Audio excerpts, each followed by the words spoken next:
Good morning, friends. Welcome to another Wednesday stream. How is everyone? How's everyone doing today? Hope you're having a good week and a good Wednesday and all of that stuff. We've got Darren here, David, Tetra, Harry Potter, the one and only Shadow Destroyer, Matt. Welcome, friends. Welcome. Yeah, so last week I got called out by Tetra for promising a depth stream and then not delivering it. Oops! So that's what we're going to do today. But also, I have been meaning to explore more down there. I really have been meaning to, because, like, when you look at my depths map on this save file, it's pretty not very explored. So we're, yeah, in terms of progress, we're not going to progress the story. That's right, Darren. Exactly. Oh, Tetra, hey. So yeah, that's the plan for today, which means I actually will not need the Korok mask because of reasons. See, look at this surface map. Been around. Sky map. Oh, we've been around some islands here. Depths. Oh my goodness. We have not been around. We need to be around more. So that's the plan, but not here. Not here. Yet. Which makes me think, where should we drop below? I'm thinking actually there's a chasm because there's a little island here. We should head here first. That's what we're gonna do. Right from Lookout Landing. Lala Landing. Yeah, no worries, Tetra. You're good. You're good. I just don't want to disappoint you. That's the goal of the stream, is to not disappoint Tetra. It's basically the goal of every stream. Shadow is good. This is also good.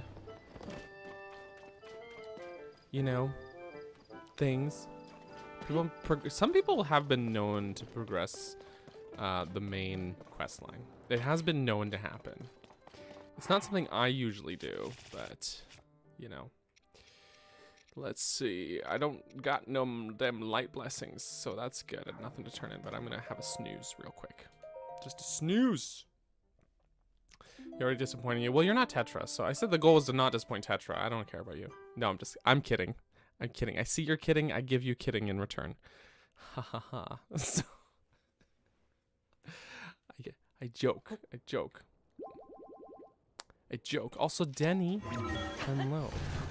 Long time no chat, except for our DMs this morning. Except for that. Whee! Okay, let's get Natsu. Where is Natsu? There he is. There he is.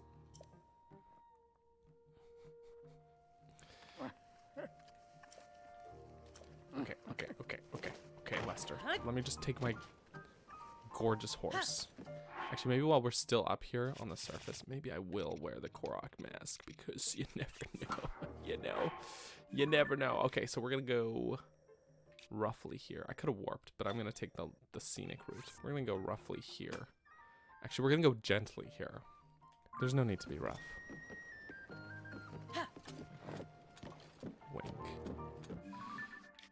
Even right below us here. Actually, how much around? Yeah, we went around the depths down here a little bit. A little bit.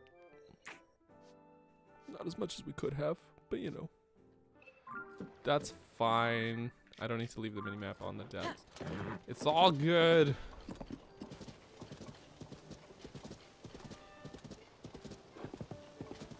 That's not what I said.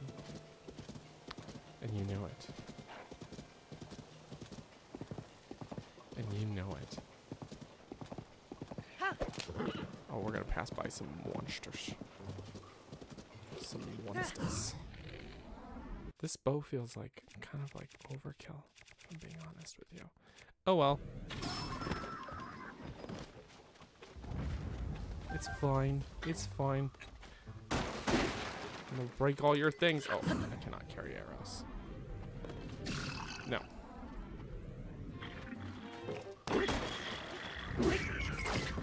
Can you not poke me? Okay, wait. What do I got for flurries?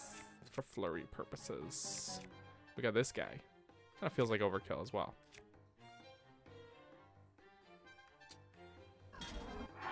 Actually, is it a pristine one? No, it's not. We're just gonna use it. We're just gonna use it.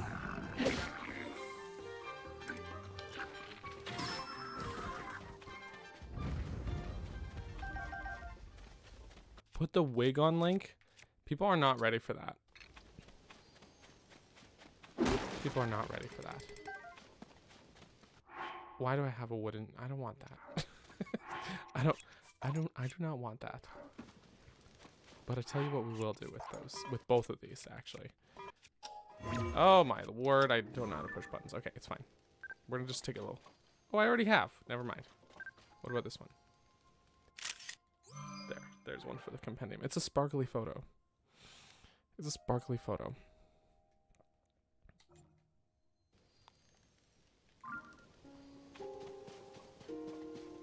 It's sparkly.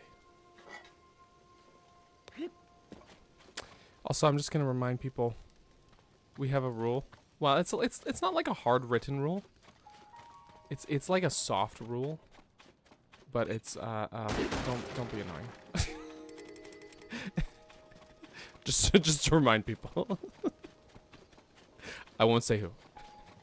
But some people. Some people. Sometimes people need to hear that.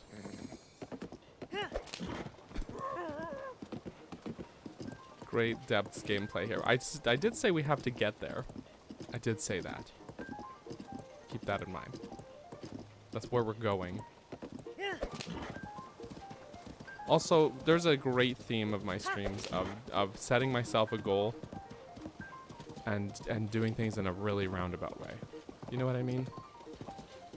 The true depths are the friends you made along the way. It's true. It's the truth. Anyways, want to see something funny? I think I did this last week too, but it is very funny. He's just gonna yeet these guys. He's gonna say, "Get off of me!"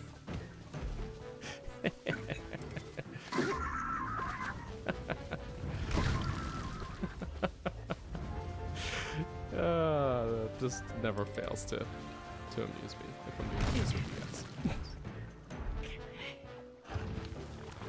Never fails to make me giggle.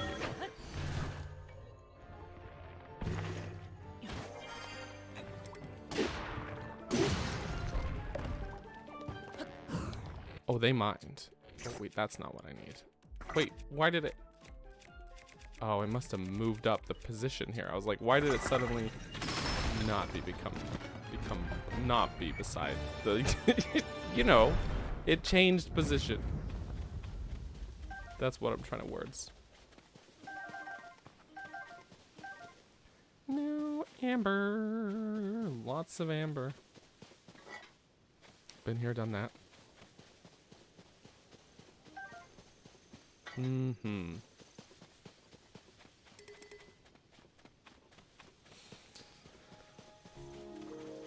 Okay. Okay. That's why he killed them. He was tired of it. That's exactly it. Darren's got the right answer. I forgot I didn't have a sword equipped. It would help to have one.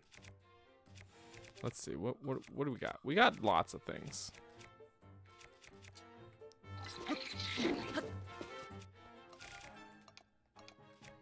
We only got 3 of those.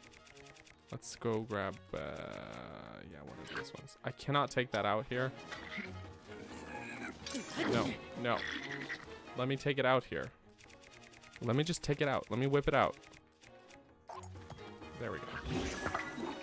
I should have done this before getting into the fight.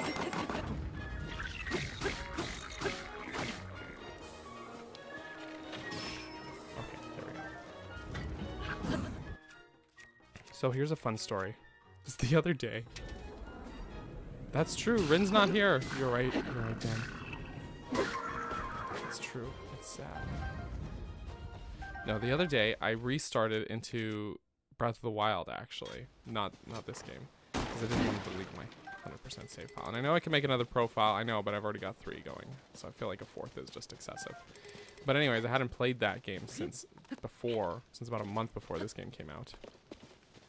And I wanted to kind of see the experience of like how, I don't know, how it feels to play, if that makes sense. Like how different of a game is it? And it's weird going back to it, honestly. It's like really weird. It's like stepping into a parallel dimension. So yeah. It's so strange. It's a strange feeling.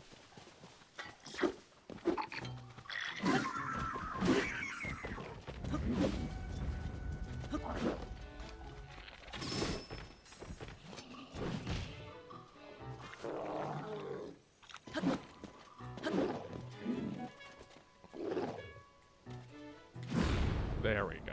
I was like, what? Why am I not getting these? Just timing it all wrong.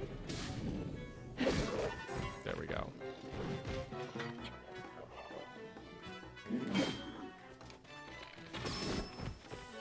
It's okay, I gotta get back. That's actually something I noticed is the timing for things is just slightly different. I think flurry rush windows are a little more generous in this game.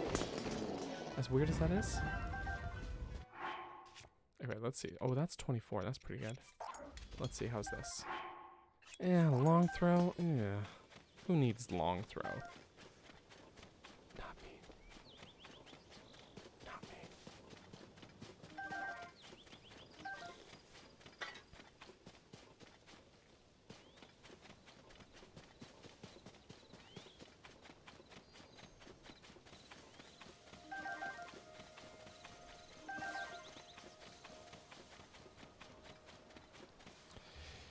Hey, Harry Potter. Remember that rule I mentioned earlier about not being annoying? Think about it for a minute, okay? Okay, cool. Just putting that out there. You open your Breath of the Wild save to keep a friend playing it for the first time. Or to help a friend playing it, sorry. Kept trying to ascend. That is what I found as well. I kept trying to do things like ascend. Or I'd come to like a spot where I'm like, oh, I should build something to, oh no, wait, I cannot do that. You know, just having those little moments with myself. It's crazy. There is, oh, there it is. I was like thinking there's a cave nearby. Isn't there? There is. Here it is. But yeah, ascend is a big one. For sure. For sure. Okay. We do not need the Korok mask at this time. I'm gonna take the amber earrings for the little extra defense, you know. All right, we're going down.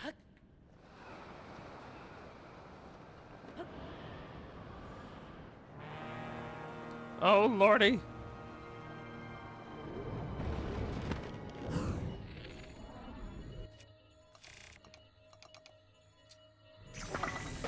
Oh.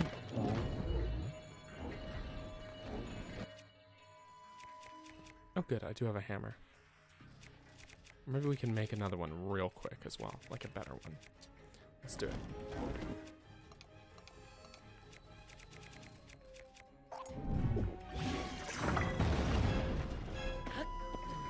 Also Viram, hey. Welcome.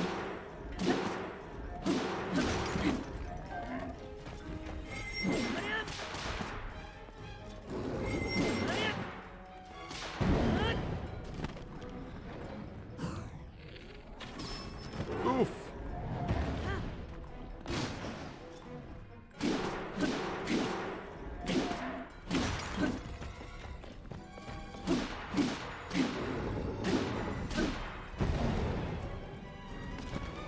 Turn around. Ouch. Feels bad, man.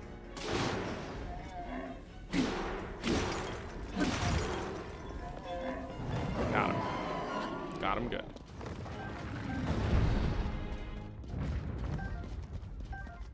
That's another thing too, is that the fuse, the lack of fuse is like, was really throwing me too.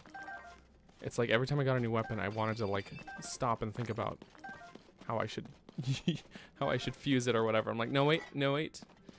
That's not how this works.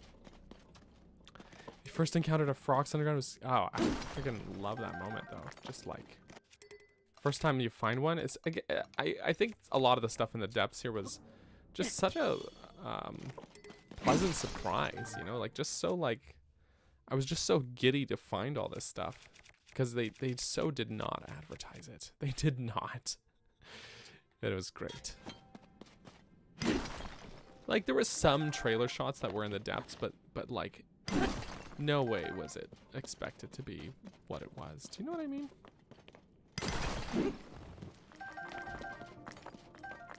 You know what I mean?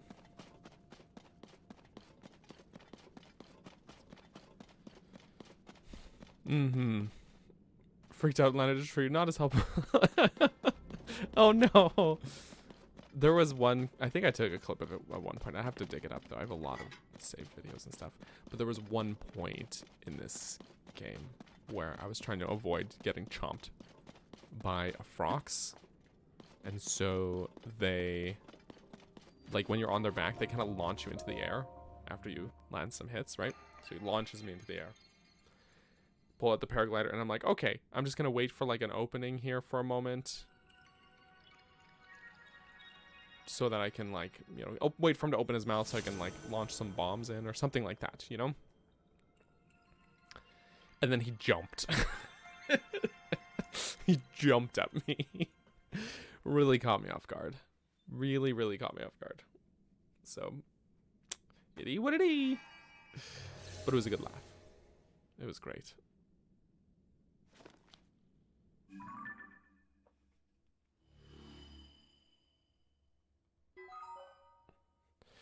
Yay.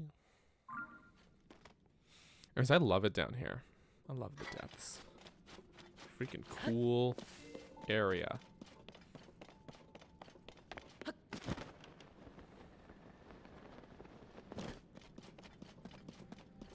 Mm-hmm.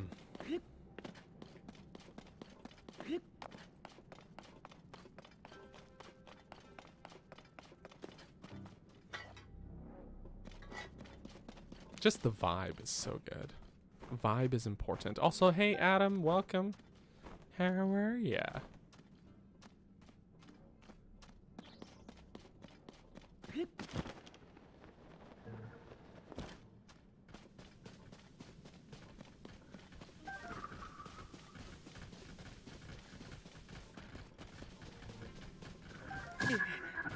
I was just trying to pick up the bombs. Got kicked by a horse. Watch out for them horses, them homses. Just got home from a walk, very nice. I hope it was a good walk. I hope it was good and fulfilling.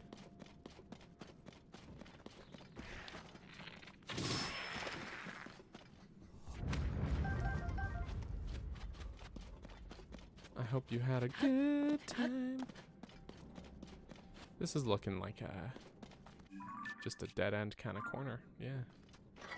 Oh yeah, I forgot I don't have Pro HUD. I'm so used to playing this with Pro HUD, and then when I open this stream file, and I always forget to even friggin' look at the minimap. Oops. Oh well. It's cold and windy in LA. That's fair. That's fair.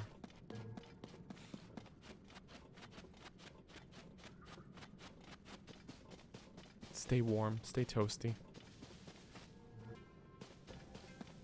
We're visiting Canada in April. Hey, cool. Which part of Canada?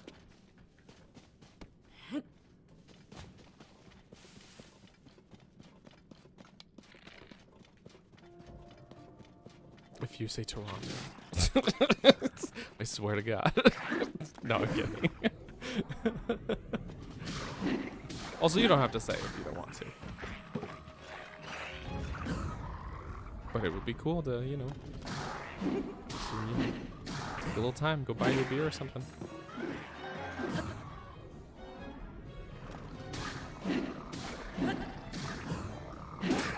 Very South Ontario. Ah.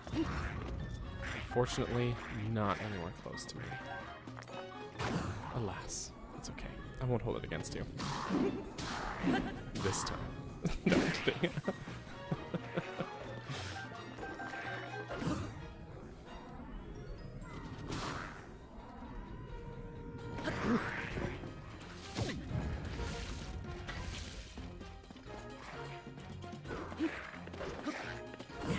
There it is. One day. One day. Speaking of west side of things, actually, you've reminded me. I have made plans, shall we say, to be going to PAX West this year. Couldn't quite make East work. It's a little too soon, but I've got time to budget for making PAX West happen in September, so I'll be going to that. It is in Seattle. Well, late, the last weekend of August / the first couple days of September. So if anyone's going to that, I'll see you there. It's actually really close to me though. I'm gonna take a boat, and it should take like 2.5 hours on boat. Once the boat leaves, I have to get to the terminal. That's how it is. You know how these things go. Yeah, it'll be rad. And then I think I will try to do East another year. Maybe this year, maybe not. I don't know. I just realized something. Oh yeah, no, I can't. Oh yeah, no, I just didn't realize that I had that in my inventory, so I can pick this up. Never mind. Don't listen to me. Just don't listen to me. Just don't listen to me. Just don't. But yeah, making East work, because that's in, I want to say March. It's very soon. And I had a big vacation in November already. You know.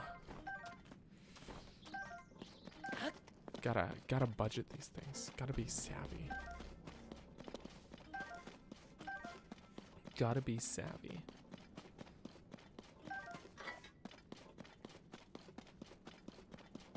There's so many goodies to grab.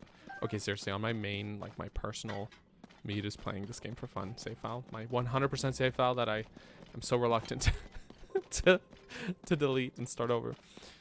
I guess I spent so much time in the depths that like all of the collectibles that are like depths collectibles, like bombs, puff shrooms, muddle buds, as well as bright blooms, which you don't collect but you use in the depths a lot.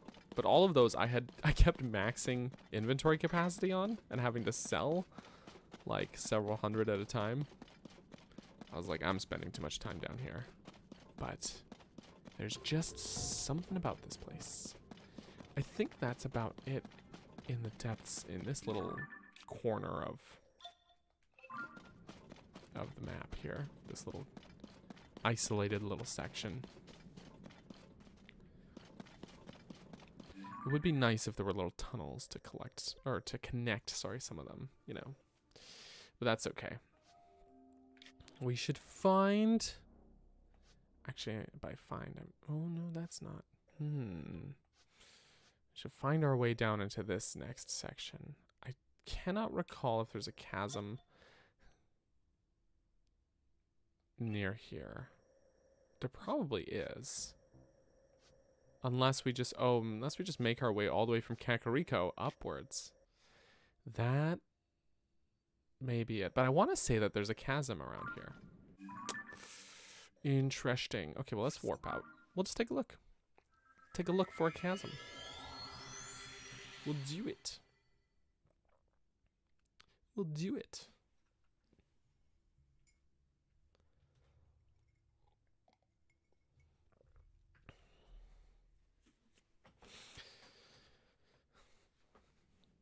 Here we are.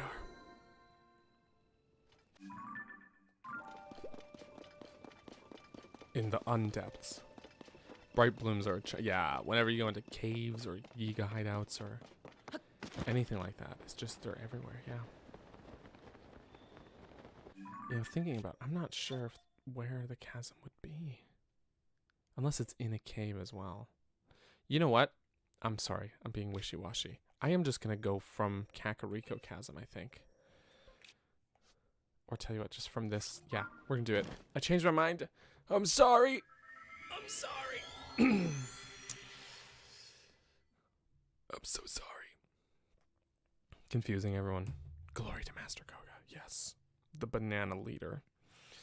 I was gonna say banana king, but it's more like the, well, I don't know what their hierarchy is like. I think he does mention in Breath of the Wild actually that he has like a lineage that's of importance. So maybe he's the banana king. Maybe he is the banana king after all. Maybe. Maybe.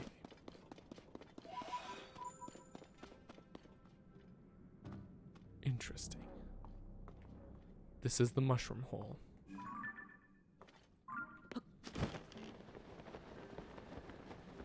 All hail the banana king. Exactly. Also, welcome, Chris.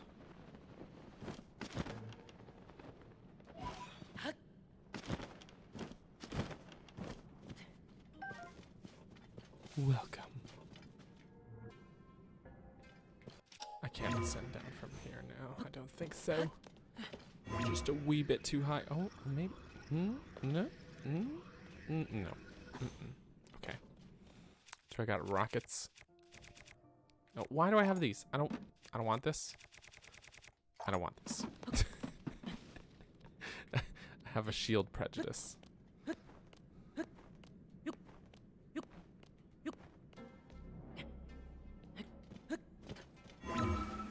Yes, Ascend is so good though. Ascend is so good. But that's another thing, going back to Breath of the Wild, that I've noticed is that like these menus, they really trip me up, honestly. That's a big thing that trips me up. And also skydiving has become so like instinctual for me. Like, man. Like so instinctual. It's like second nature when I'm in the sky, when I'm paragliding or something. And so then I keep clicking R and then Link goes to like throw a weapon and I'm like, no, wait. That's not what we're doing. Actually, there's more. There's better ways. I don't have a rocket shield. We're gonna just quickly drop a rocket.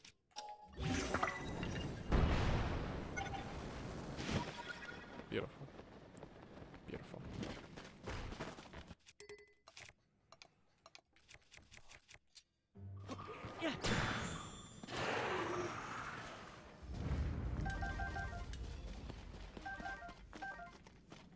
Good stuff.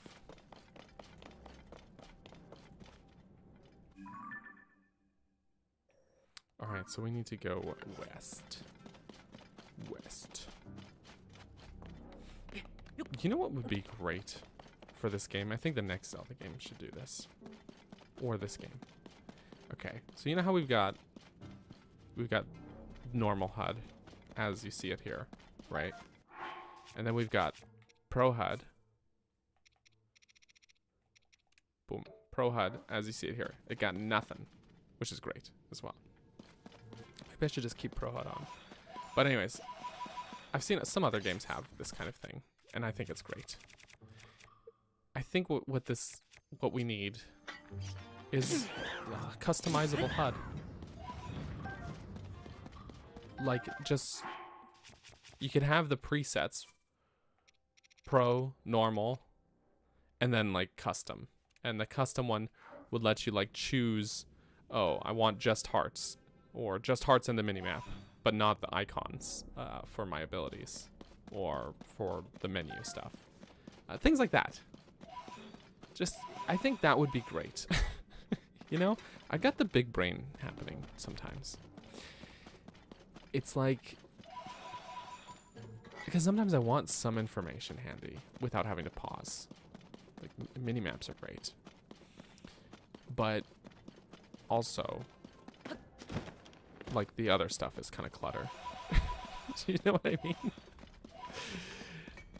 I don't know. I just think customization is always good. Exactly. Also, hey, Zelda Lore, welcome. Just like, yeah, custom. I think that'd be good.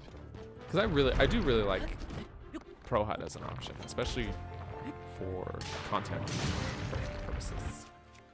Content purposes. But yeah.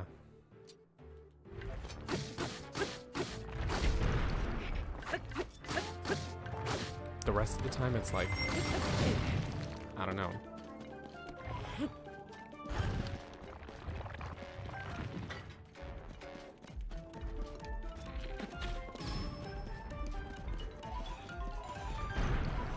I just think like the normal HUD is like very, very busy, and there's a happy medium to be had. You know?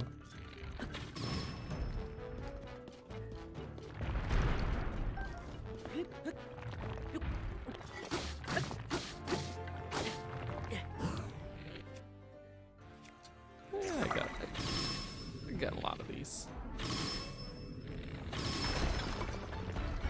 Yeah. Flint. That's what we're after.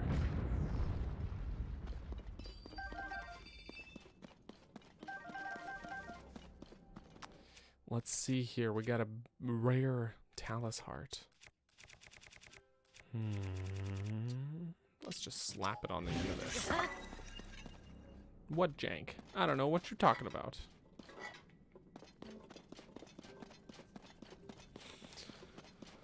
Why not use the Master Sword? You know, use it sometimes. I like to have it handy in case, you know, I don't know. It depends on who and what I'm fighting, I guess. If that makes sense. I do tend to think of my inventory management in a very, I don't know, situational way, I guess.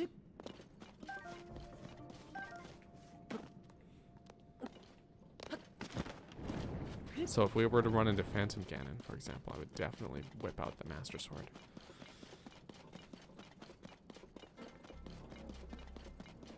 Let's light up that light root.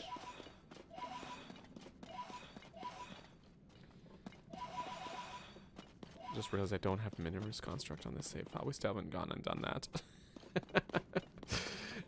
So we're gonna be a little careful going around the gloom here.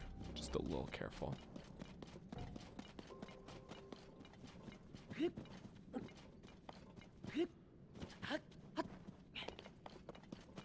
There we go. There is a path. It's all good. It's all good.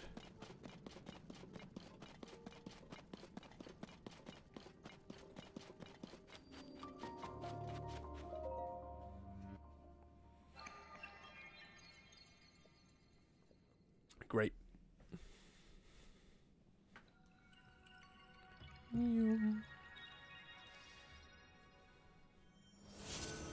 If it automatically offered gloom resistance, that would be cool.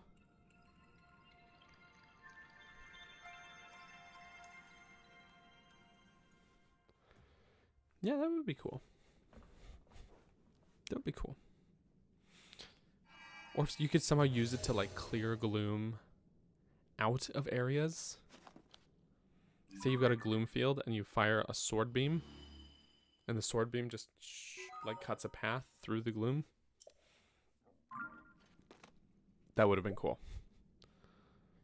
Oh yeah, see, Zelda Lore knows what I'm talking about. We got the same idea here. Like, remove the gloom pools. And it would be cool, it would be extra cool if you could only do that with the Master Sword. Because like in Breath of the Wild, there were like malice pools, and there's like an eyeball. You shoot the eyeball. Poof. Disappears, right? Malice is gone. Malice gone. But you could do that with like just your bow or whatever. It would I think up the ante a bit. If that was something just the Master Sword could do. Then just clear out the gloom. That'd be dope.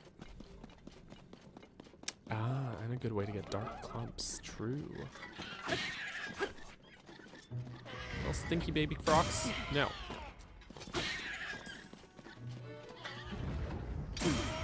Get out of here.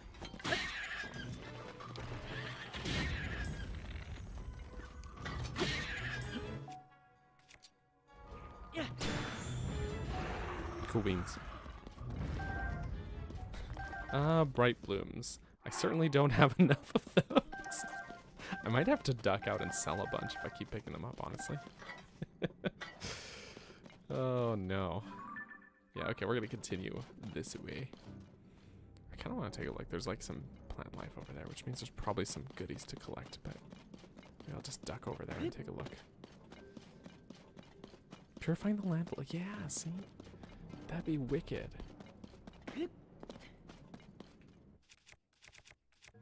That would be good.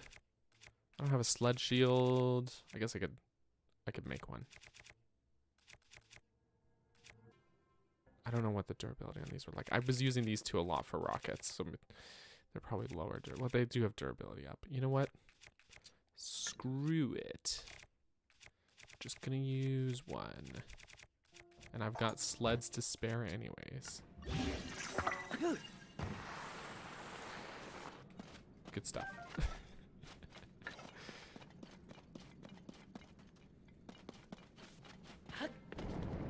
Ooh, ooh, ooh.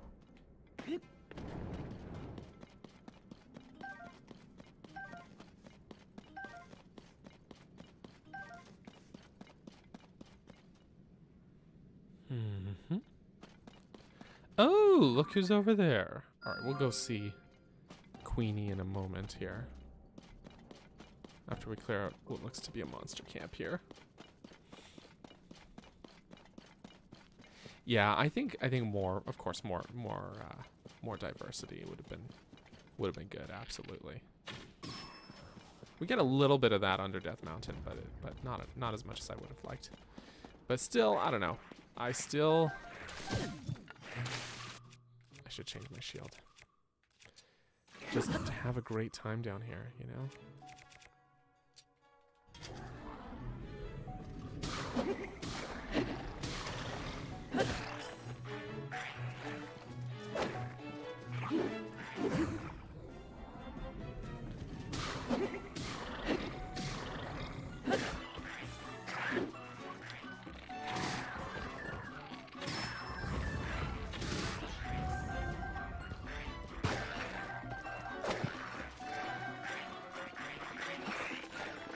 Yeesh.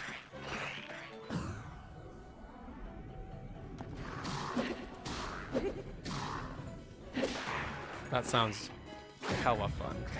I love that. Oops. I love that. Oof. Getting bodied here. Welcome back, Tetra. Welcome back.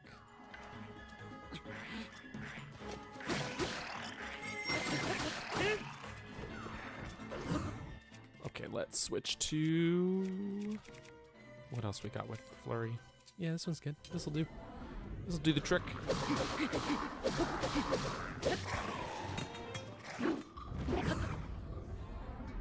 That'll do.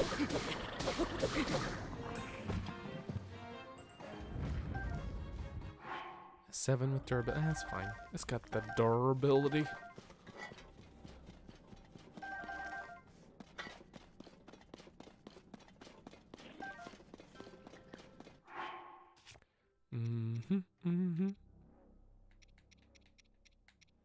Yeah, I'm just gonna use this to break some rocks. Don't mind me. Hey. It takes 2 whacks. Actually, wait. Did one of them drop a hammer? I should be using that. Don't listen to me. Don't worry about it. Okay. It's all good.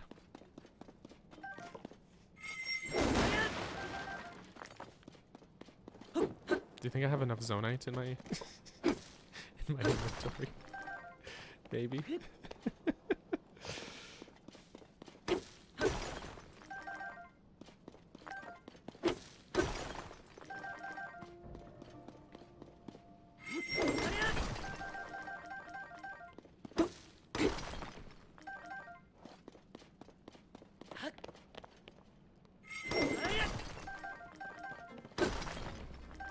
Perfect. Lots of large Zonite. Although my battery is fully upgraded. Oh, buddy. You're late. You missed it. He's really trying to sound the alarm. Bokoblins, they're nearsighted and hard of hearing, I think.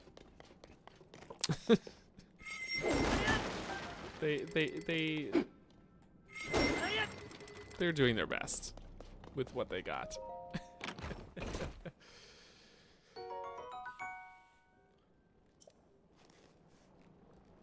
Sundelion. Speaking of which, what do I got for healing food? For healing gloom damage. 11, 9. No, there's 1, 3.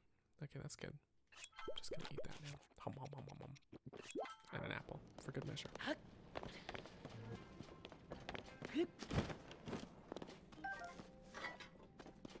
Okay.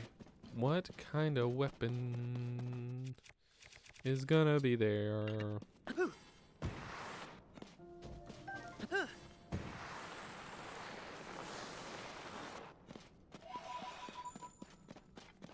What do we got? Oh. Yeah. It's fine. Soldier's broadsword, it looks like, yeah. Long throw. Who wants long throw? I'll tell you who doesn't.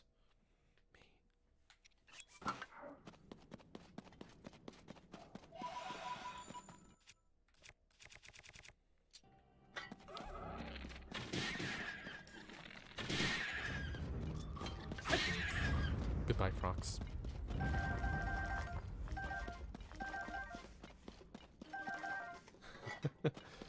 I remember, it was, I think, a couple months post Tears of the Kingdom release, but I had put out a poll on my YouTube community tab, and the options were, or the question was, Frox are,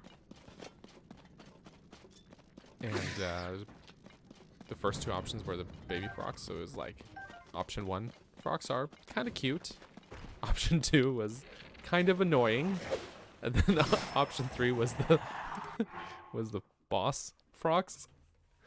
And it was just Big Chungus. So those were the options. Kind of cute, kind of annoying, Big Chungus. Okay, we just got the same sword. I'm not too worried about that. And you were just thinking about that? Perfect. And someone got mad at me actually for posting that, because they were like saying it was a spoiler, which it hadn't. I was like, yeah, this has nothing to do with the story for starters. And also, I did wait. Like, I think it was at least a couple months after the game had come out. I don't know. It was very funny. At least I thought so. Okay, what do we got here? Let's take one. Let's take this broadsword I just found. Slap on. I have a lot of these. Maybe I'll just slap this on. But let's see what else we got.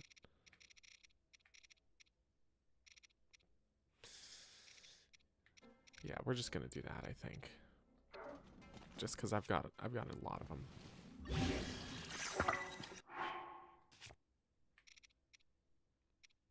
Great.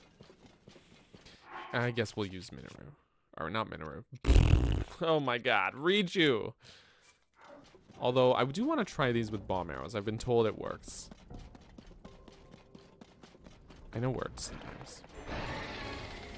Queenie! But first things first. You're supposed to aim it at me. You can't parry it when you aim it at her.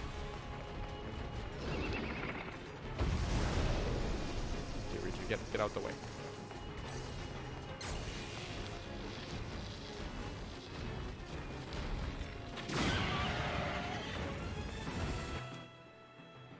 Okay, we don't need this. Wow. We're stunned. I mostly want to do an elemental weapon for when the little guys come out. You know what I mean. You know the little guys?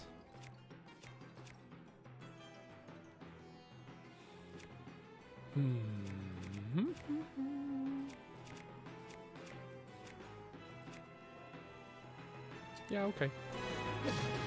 For a boss, it's alright. Feels a little more warranted. No, that actually didn't do. You got them iframes there, lady?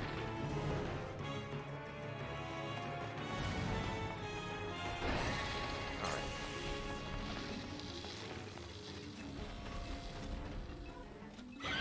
Don't hide.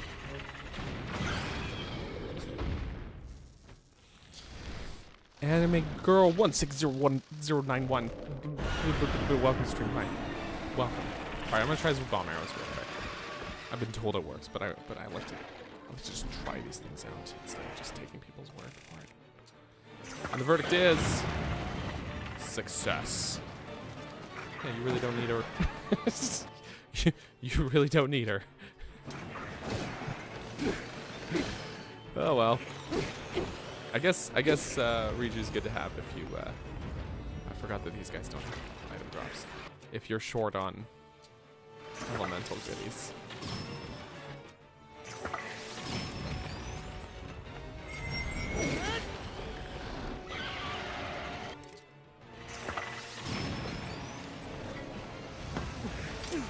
Hey, that's worked before.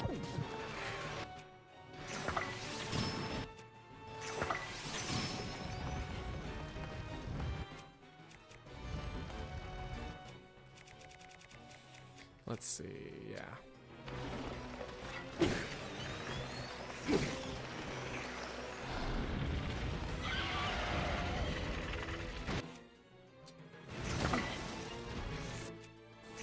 Wait. I think I hit one of the little guys instead of the queenie. How many of these do I got? 27. Okay, yeah, this is still the way to go.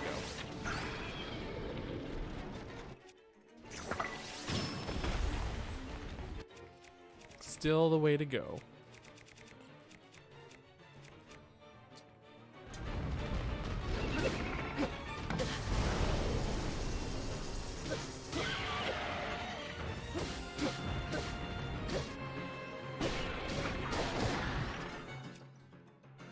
No.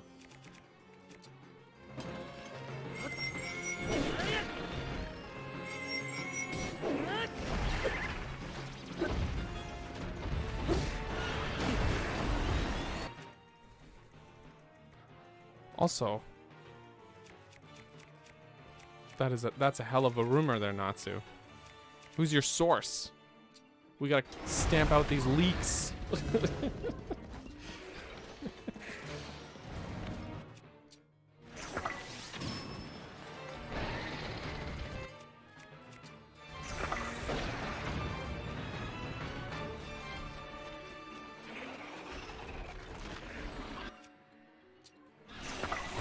How effective do you think bomb arrows are? Good, because the flame. That's why.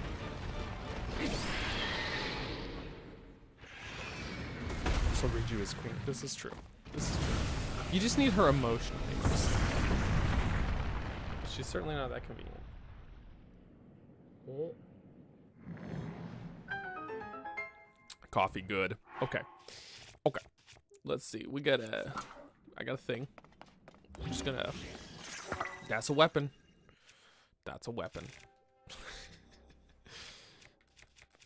That is a weapon now. Let's open up the books. Anyways, Natsu, how are you? How are you? Oh, we get a 100. Okay, Riju, you did a good job. Go sleep. Time to go to sleep. You've earned it. She's earned it.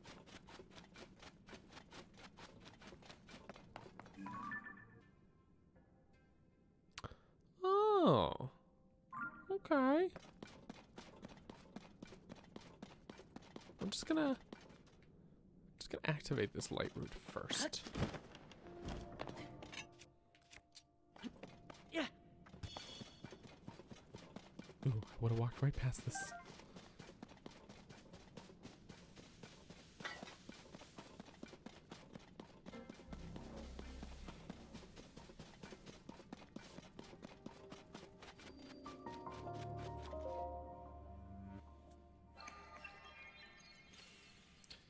All right. While that slow cutscene is playing, I'm just gonna open this up and refill the coffee because I'm so sleepy. And coffee is good. It smells good too.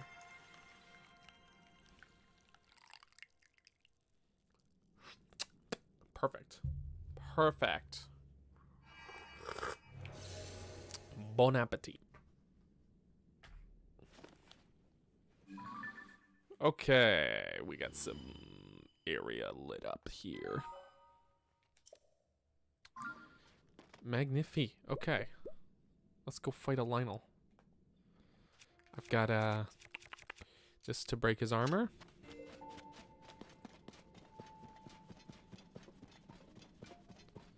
Where was he?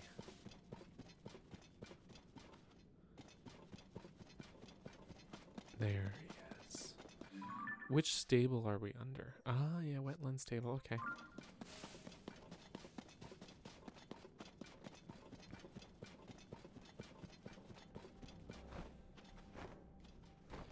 Because that's a thing. The Lynels are always under stables. Because evil horse. That's, I guess, something like that.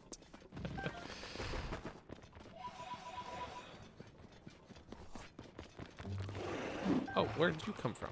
Both of you.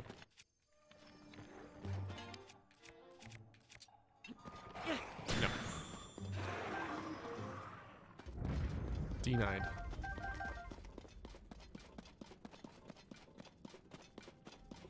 Oh, there's a nice bunch of gloom here. Okay. Alright, buddy, if we're gonna do this fighting, you gotta come over here. You gotta come out of there. Come a little closer. Okay. I appreciate that he did listen. He did come over here. Alright, let's break this armor. Oh yeah. Now we tango. Got that scimitar. W7.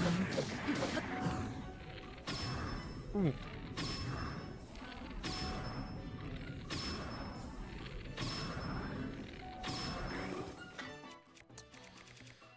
Alrighty.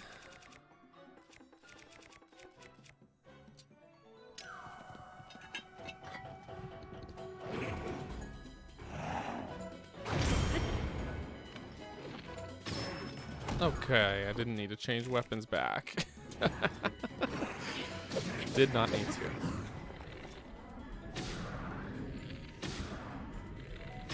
There it is. Ooh. Oh, okay. You got me good with that one. I'll give you that. Oh, no, sorry.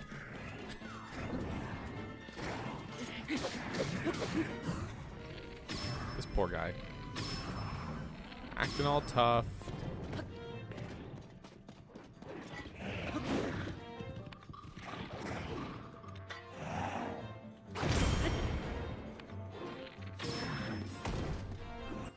Thinks he's hot shit.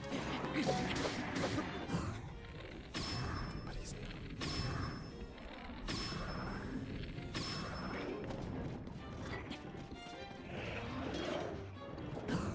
Great. Let's use the Flurry Rush. This should finish him off, right? Or maybe one more cycle of riding him. Oh, no, there we got him. All right. Not bad.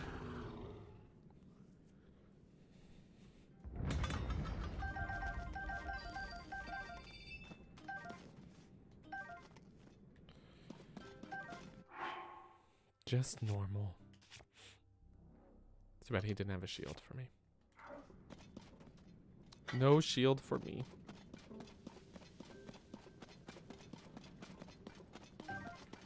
Alright, what do we got here? Just a soldier spear. Just a shoulder spear.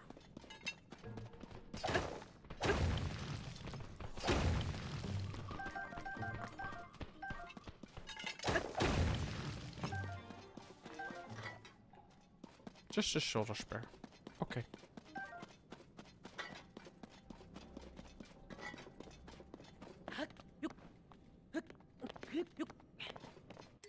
Let's see. You know what? I'm gonna keep that over the royal one.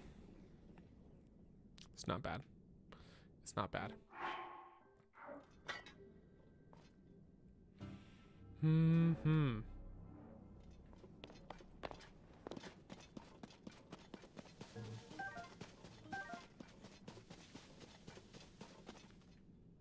Monster camp. Here we go. Oh wait, what do we got up here? Just a boomerang. Just a boomerang. Okay. Some things to do. Let's fuse that to Gerudo Scimitar.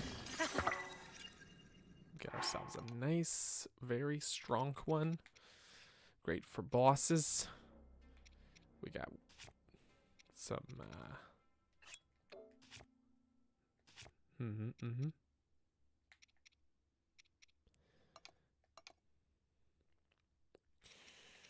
Yeah, right.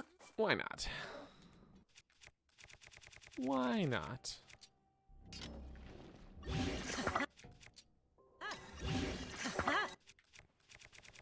There we go. We're all equipped. Maybe I should use some of these other ones that I've got, like, partially used. Partial durability, you know? You know.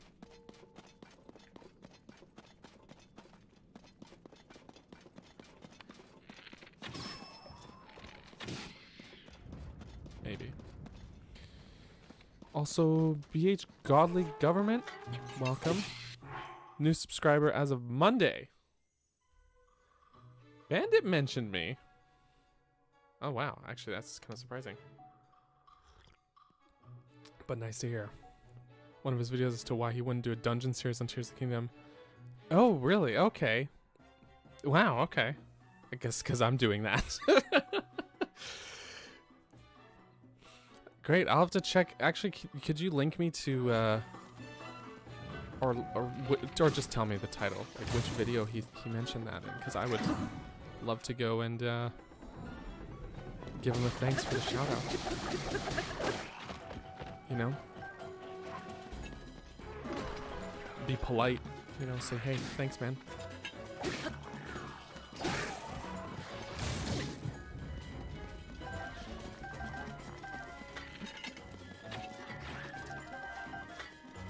Because that's what that's something I really like about Zelda creators in general. Is a lot of us. I say us. I like to count myself among them. Seem to like. There's a lot of camaraderie. You know what I mean? Which I think is great. One of his rants. Okay.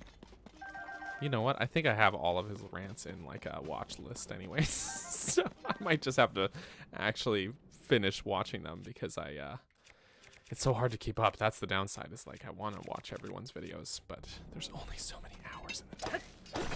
It makes it tricky. But yeah, that's awesome. That's I appreciate you letting me know how you found the channel too. I'm always curious how people find their way over to, you know? So I appreciate it. I do.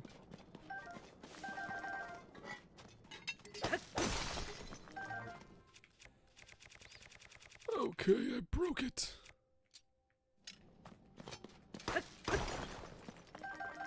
Beautiful, beautiful.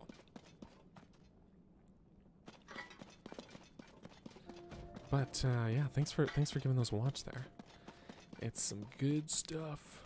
I like to think so, at least. I put in a lot of work, you know. I try. I can conveniently stand in this tiny little nook. There we go. Perfect.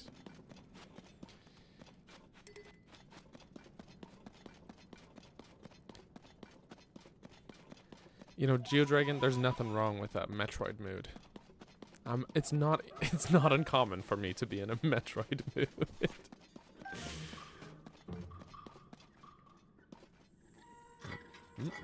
Oh, it's just little babe frocks. Oh. No.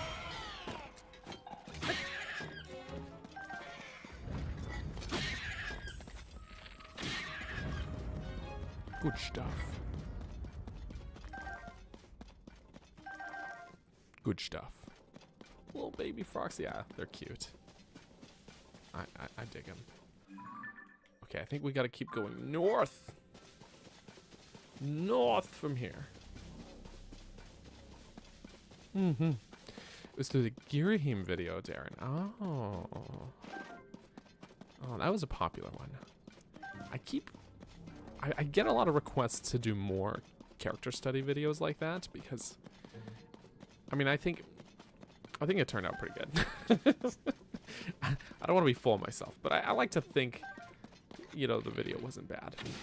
It got a lot of views, got a lot of very positive feedback. Yeah, so the thing that's tricky about doing them, I did 3, I think, is that you really have to, when I do like a dungeon video, I can really focus in and hone in on just dungeons and whatever, right? Not just the dungeon I'm looking at. So in terms of like what footage I need to gather, stuff like that, it's a little more focused. For character study, I need to like get every bit of footage that person is in the game, and then that usually means I gotta play the whole game for it. You know what I mean? So it's a little trickier. The ones I did, I managed to get done because I essentially already had the footage. That's the only reason I got them out. I already had the footage from other projects. So, but yeah. I mean, I think I will at some point go back to them because I do get a lot of requests for it, and they are all 3 of the ones I did are, I think, in my like top 20, maybe top 10 most viewed videos. So, my favorite Metroid game is Super Metroid, but Dread got pretty close. And I think it's interesting is a lot like what people's favorite Metroid game is, I think, tends to kind of go down to like what you enjoy about Metroid. And so like Dread got pretty close, but I think Prime and Super Metroid are probably my favorites. Maybe Prime 2's up. I really like Prime 2 as well. But the things I really like about those games in particular is they feel like it's the vibe. I don't know how else to describe it. There's a vibe about them that's really good and really like lonely feeling. I really like games that feel kind of lonely in a way. Like Hollow Knight, for example, is a very lonely feeling game, even though there are like a lot of interesting characters. But just when you're out exploring, you know, it's very like cold and lonely feeling. Oh, there's another Frox. Okay. Frog. Oh, the compiled one, I think, is the one I have in my watch list. The compilation one. I think that's the one. Oh, that was not aiming. That's not how you're aiming. Oh, he trying to. Oh, he chungus. Okay. It helps. It does help to aim.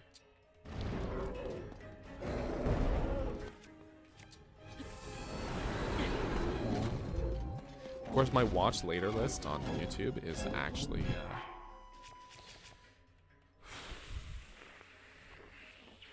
large. Big. Oops. It's big. Yeah, they ooze atmosphere and isolation. Yeah, exactly. And that's, I don't know, like that sticks with me in a big way.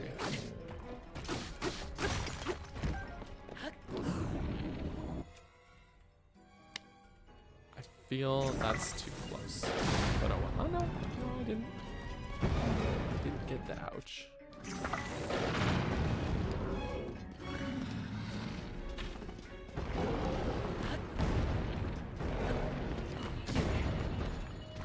Ouch.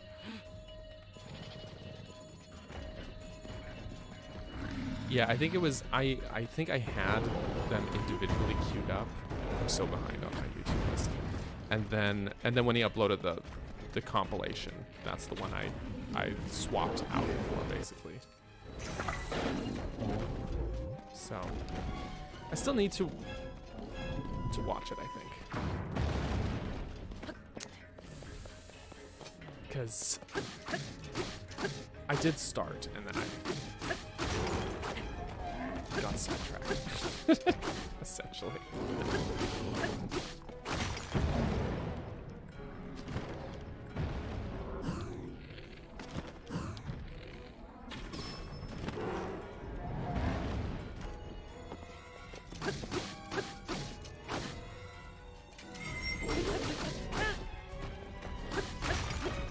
Should have put something with 120s rocks.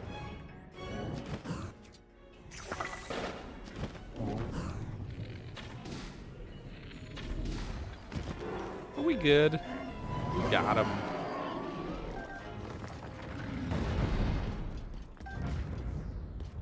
We got him.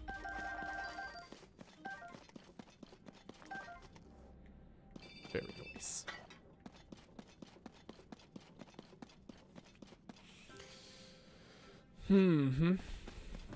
So that's a good question, GeoDragon. The answer's simpler than than you would think. I really do like sort of like open world Zelda. I think it's great. So really what I would look for pretty simply is just to incorporate some of the things that got compromised in the transition from classic Zelda to open air Zelda. So like I said this before, like if every dungeon in this game was as good as the Lightning Temple, which is kind of like a fusion of open air dungeon design and traditional dungeon design. It's like a really nice blend of those ideas. If every dungeon was as good as that one, I think it would be like a near perfect game. You know, there are some other nitpicks I have.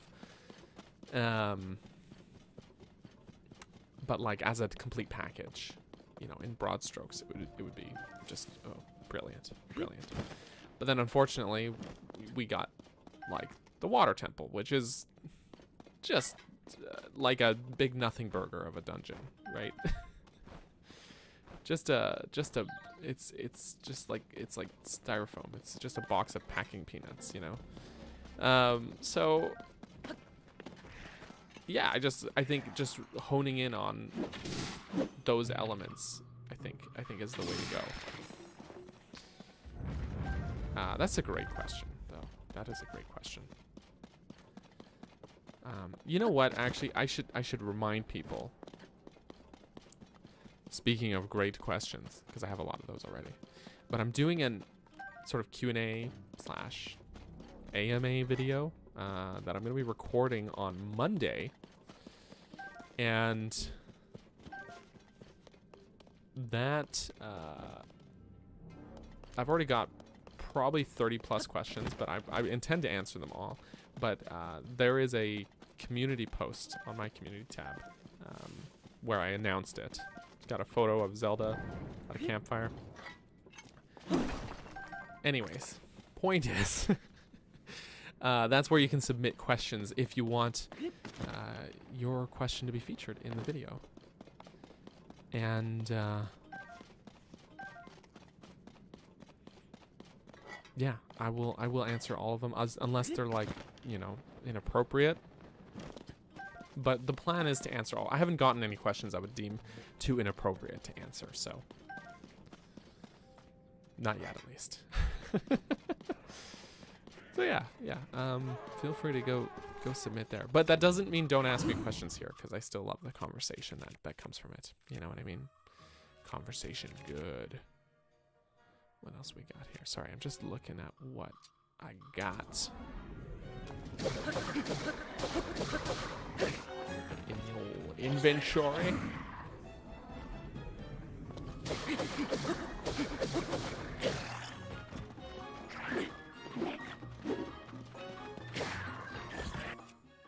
Do I have space to? Yes, I do. Great.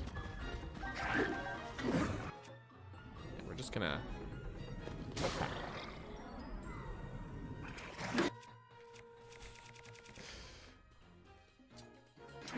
I actually don't think I've gotten any inappropriate questions at all.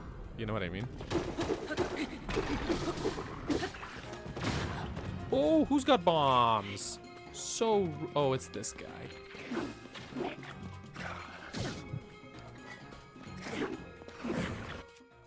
Okay, this tree behind me interrupted my flurry. So I'm just trying to harvest your friend's teeth. Can you stop trying to kill me? Is that so unreasonable of me? Yeah. I mean, we could do away with terminals entirely, I think. Like, and I something I liked, words are hard. I really enjoyed in the Construct Factory, for example. They just did away with terminals and they gave you a more tangible sort of objective, right? I thought that was great. Lightning Temple still had terminals, but at least getting to them was more interesting than, say, like, again, because I'm gonna keep ragging on it, the Water Temple, which was just like a big nothing. When I did my video on the Wind Temple, that was another thing I proposed. I said, you know, like, a lot of the puzzles in Wind Temple, like, atmospherically speaking, Wind Temple's great. But when you look at, like, progression and puzzles, it's pretty just kind of like fine, but not great. So I think, you know, yeah, locks and keys really is like just a very simple, straightforward, tried and true way to elevate that experience, I think. And I even in that video, I had like a 3D model of the Stormwind Arc, of the Wind Temple. And I had like put little key icons in little spots just to you know, sort of like show like some potential areas. And then there's like gates in the temple already. And I would propose you just, instead of just having them gates where there's like, oh, there's a lever beside the gate, you pull the lever, gate opens. Instead, take the lever out and put a key, like a lock on the door instead. Make it a gate with a lock. And then put those keys around the temple. And boom, bada boom, you suddenly, oh my gosh, this is starting to look like a real dungeon. Like a real good dungeon, I should say. It is a real dungeon. This is a debate I have with people a lot of times, where people are like, Tears of the Kingdom doesn't have dungeons. And I'm like, okay, no, hold on. Has dungeons, you just don't think they're good dungeons. And there is a difference. That's a different argument, I think.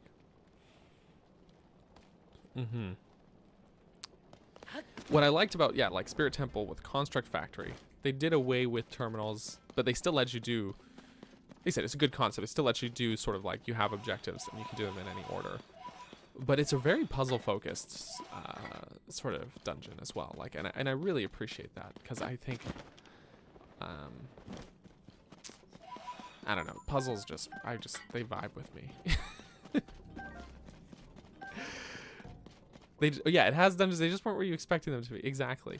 I know a Zelda dungeon has sort of like not the website, the concept has sort of a specific connotation attached to it. But like the Zelda series has played it fast and loose with dungeon formulas over the years anyways, you know? So.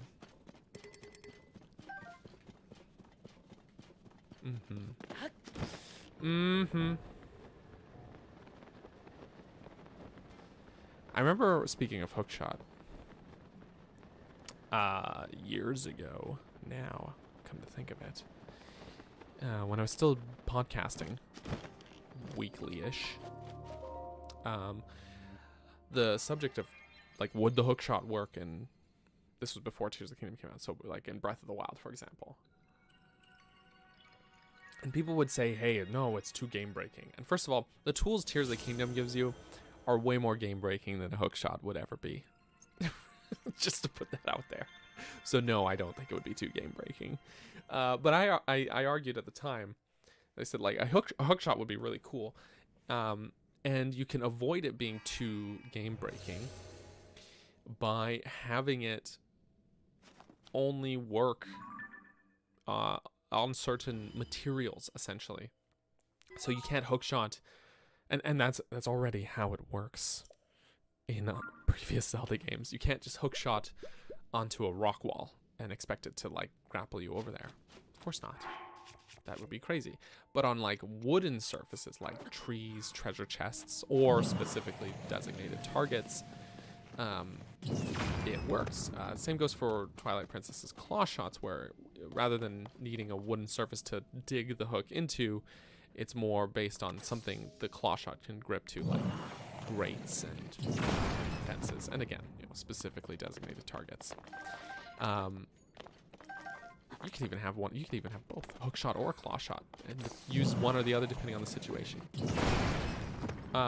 So say you're having trouble climbing up a mountain.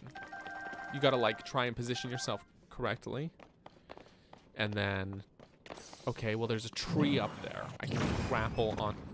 Okay, you know, but are you for real right now? I can grapple onto the tree, then climb from there, or something like that, you know. I think that would be workable. I think it would work pretty well, actually.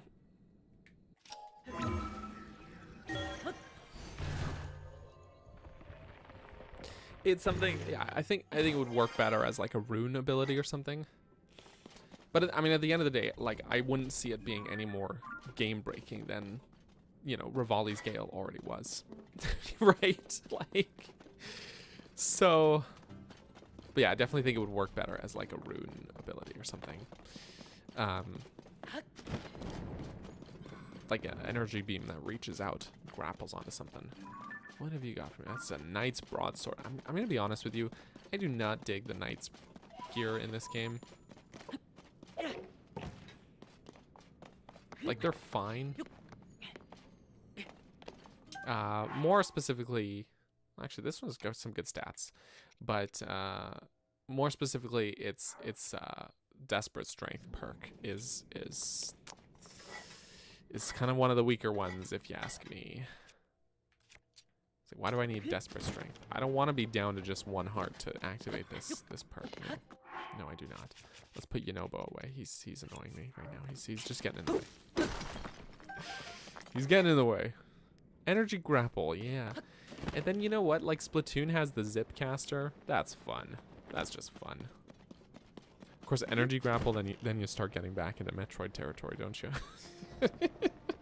It's a grapple beam from Metroid. Yeah, you know what? It's fine. Give Link the grapple beam. Just give him the grapple beam. I'm just gonna use bombs. Sorry, Yunobo.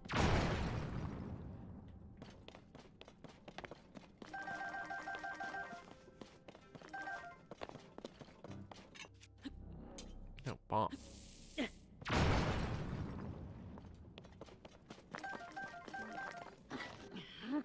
No cooldown.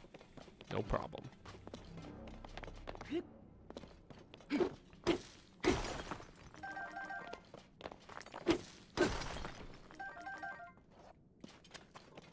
Mm-hmm.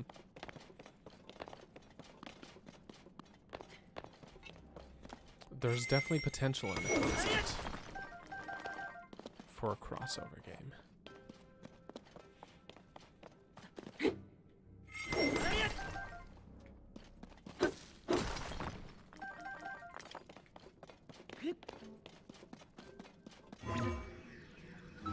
Oop, going up. Nyum. Okay. Yeah, Zipcaster is basically. Of course, Zipcaster can attach you to any surface, so it differs in that respect. But you know,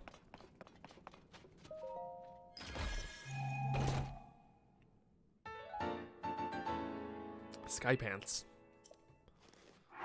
Sky Pants. But I already. Well, it's basically a free 600 rupees, I guess, then. I guess I had amiiboed that one in.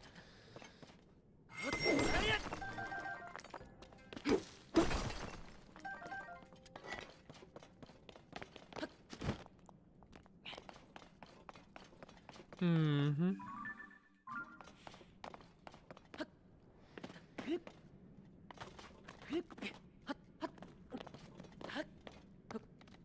In a Marvel game?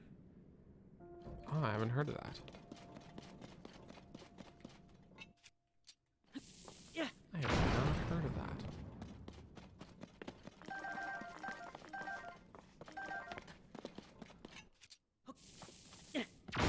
Kaboomy.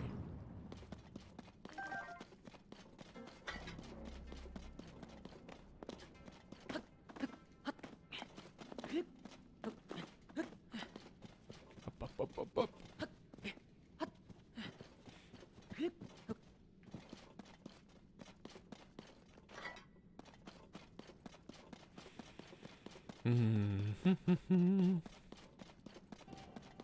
We'll post it in the cord. The old cord. Good stuff. Yeah, I'll take a look into that because that does sound interesting. I'm not too surprised that Nintendo shot them down, though. Not too surprised, honestly. So we got little wheels. Just don't end up building that many vehicles. More light routes. What do we got here? Boomerang. Ooh, we're gonna have to fight a flux construct. I am not opposed to that idea, that's for sure. Let's just grab these goodies first. Gonna grab some goodies.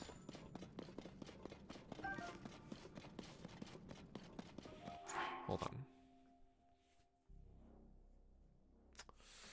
Okay, before we fight him, there's something I'm gonna do. First of all, we're gonna ditch that. Second of all, I'm gonna place a travel medallion. Yum. And we're gonna go to Zonite Forge Island.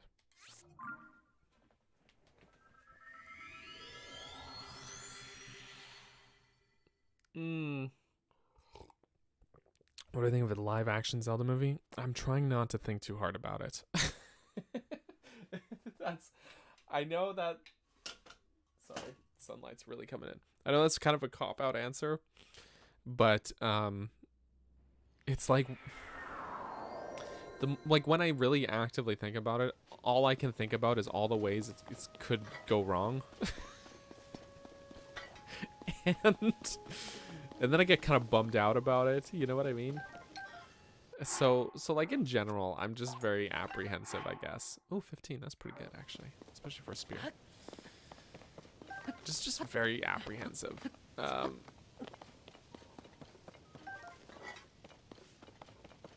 So yeah, just trying to not like be in my head about it. A quick shot is also good. Let's see, I think there should be some goodies up here too, like a shield and a couple more swords we can see. That's not bad. 15 also, but durability up. And this one is just long throw. Who wants long throw? Not me. Not me.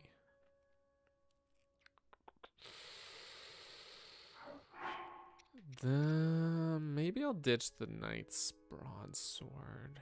To be honest with you, probably not gonna use it. Well, 18 is good. I'm just thinking of...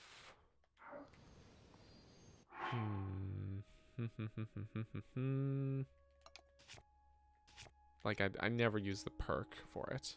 You know what I mean? I never use the perk.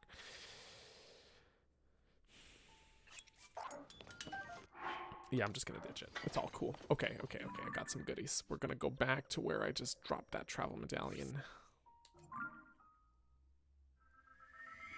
There we go.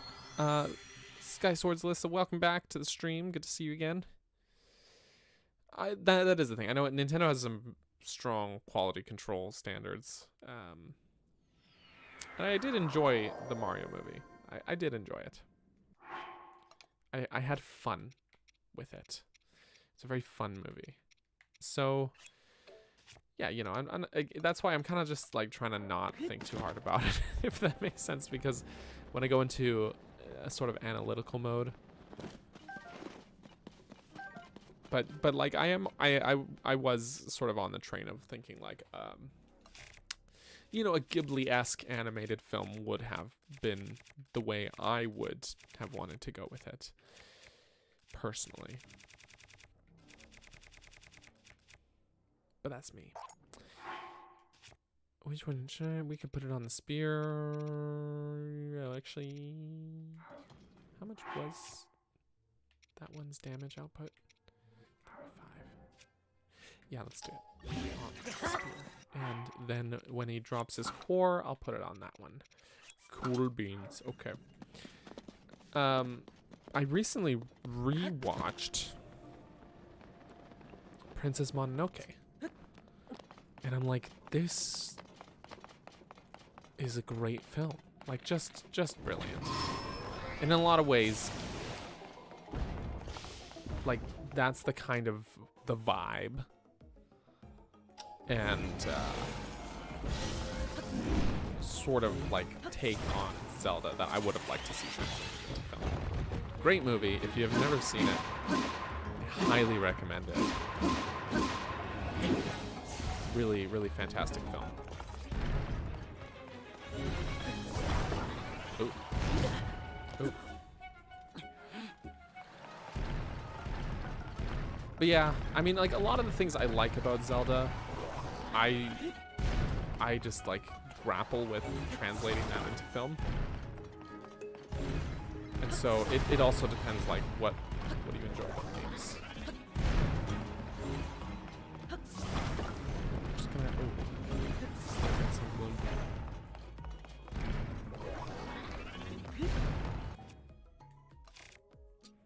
Okay. That's enough of that. Oh, I've still got this partially used one. Oh.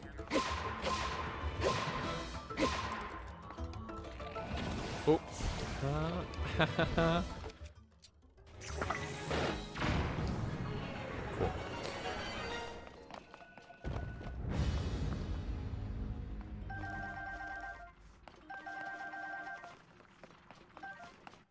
All right, let's put this.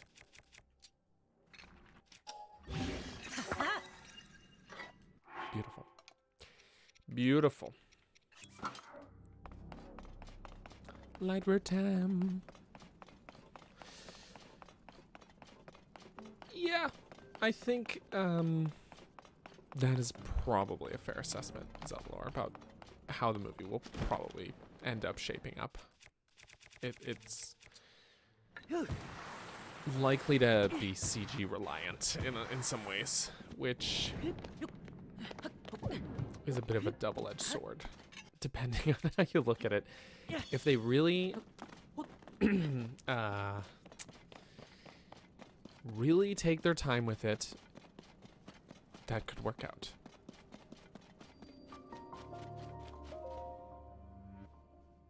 We'll see. We'll see.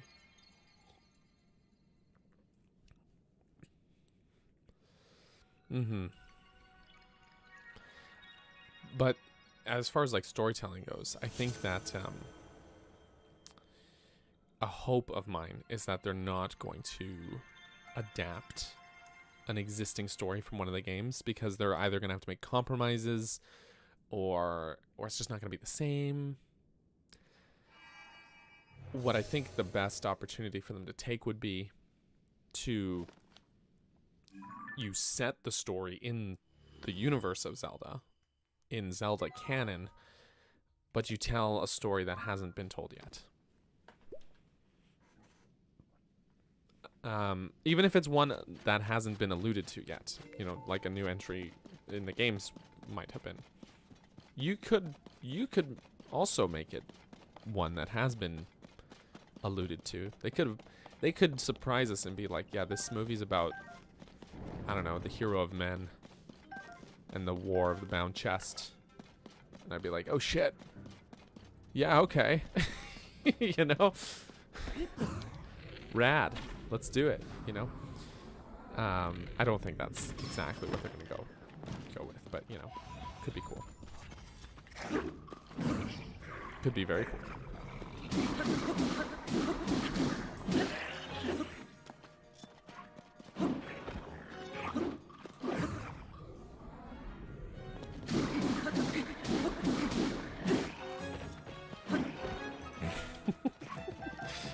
Just knock him over.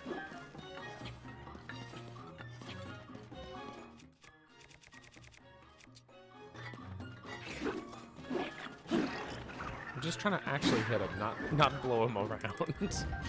Jeez.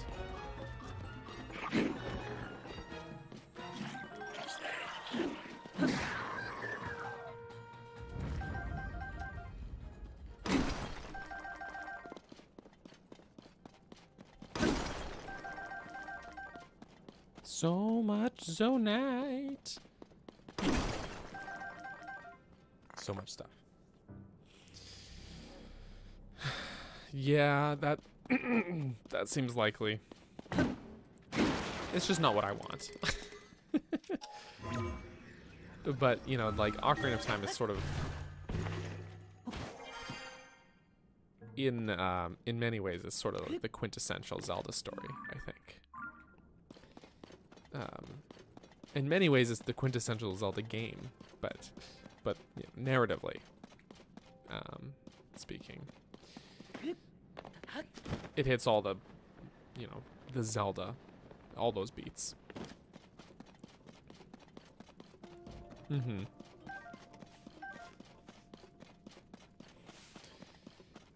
But yeah, I mean, I guess I'm just saying what I would have preferred, not necessarily what I actually think they'll do. So,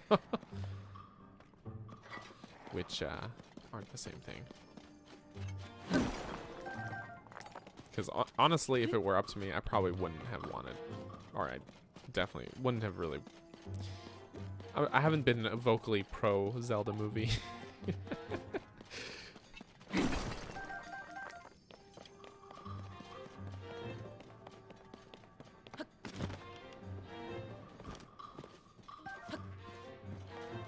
Like I said, I thought that Mario movie was pretty good, so I know they. It's, I think, better than what I expected from Illumination, especially. Although the more I read about stuff like about Chris Meledandri, the more I really like the guy, actually. Even if I think Illumination, like the stuff they've put out is, you know, not always my taste. I respect the man. Or at least I respect the PR he's done for himself.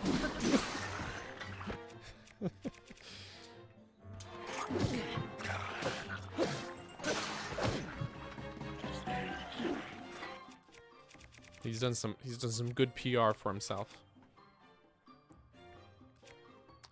All right, what have we got? All right, let's call Sidon out. Let's do it. Let's do it.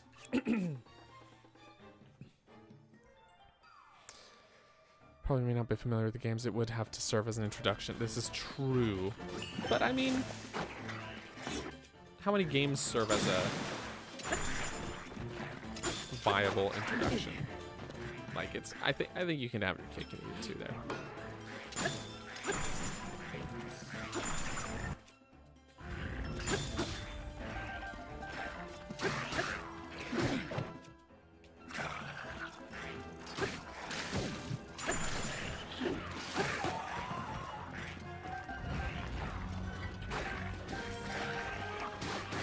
Side up. Thank you. You can go to sleep.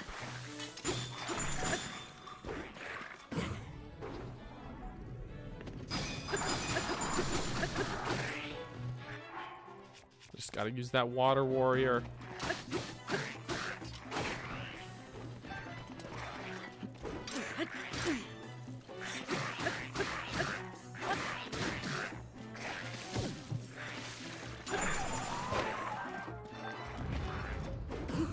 I think that's something Zelda does pretty well in general, is that most games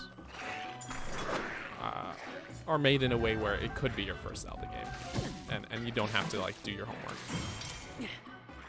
So I assume they'll approach the film in the same manner. I assume. Also, Bree, hello. Cat is good.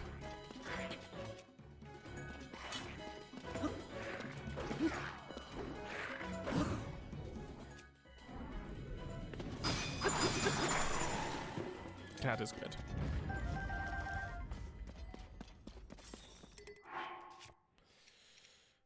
Oh, this thing's almost broken. You know what? We're just gonna say goodbye.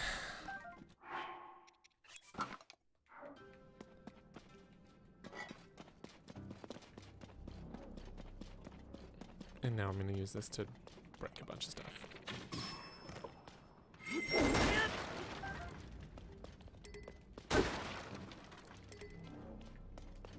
What's inside that box? Where Cat? She's snoozing in the other room. I don't want to disturb her. You know how it is. It's very important business. She worked hard. She worked hard. She needs a rest.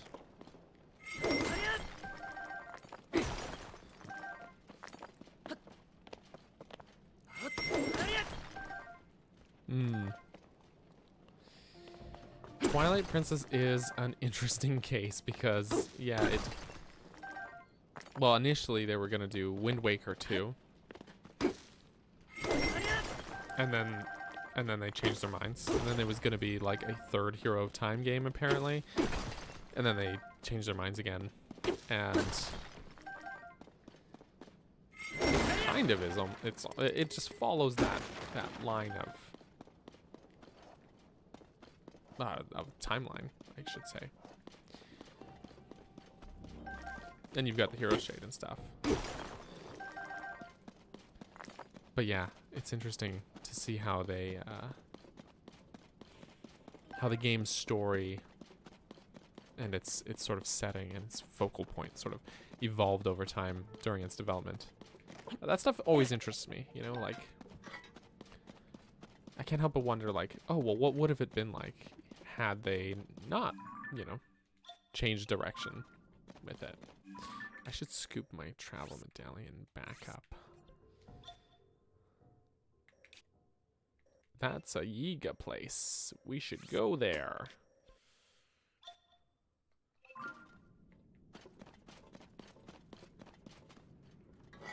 I'm going to, but let's just check out what's up there for weapons.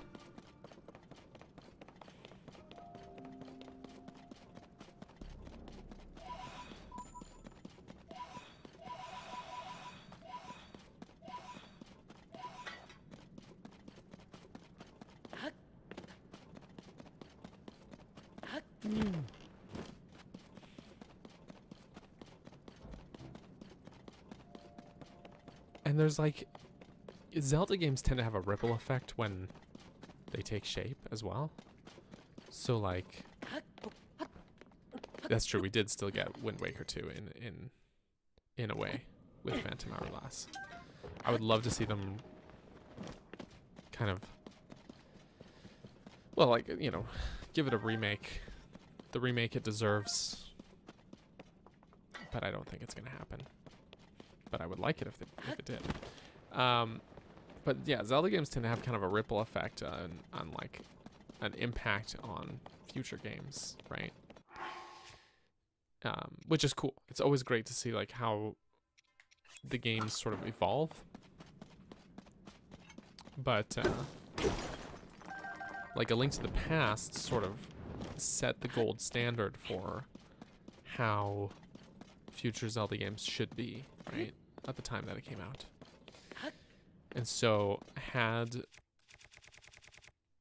its development gone differently, like there was initially plans apparently, this is from like a hella cryptic old Miyamoto interview, where says there was like plans for the game to have like a party system that was, so it wouldn't just be Link, you'd have, you know, a few other characters alongside him. And the only remnant of that party system that's left in the game is when some characters, Zelda included, occasionally follow you. But aside from that, it got completely removed from the game. And like, how different would Zelda as a series have been had they not changed their plans, you know? I can't help but wonder. And I don't know if I would like it better, to be honest. Because I mean, lots of other games have a party system, so it's not like it's something that would be unique to these games. I don't know. I don't know. Some of my favorite games may not have happened the way they happened. It's just like interesting to think about, you know, like to ponder.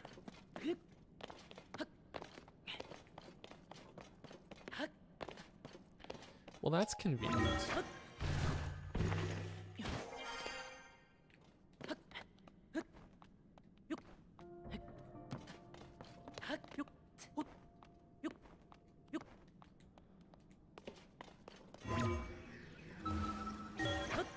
Going up.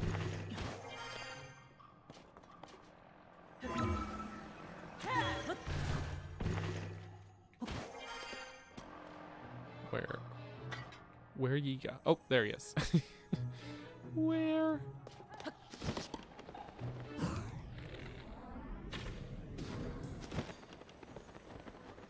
Give me your banana. Okay, yeah, we got him. It's all good.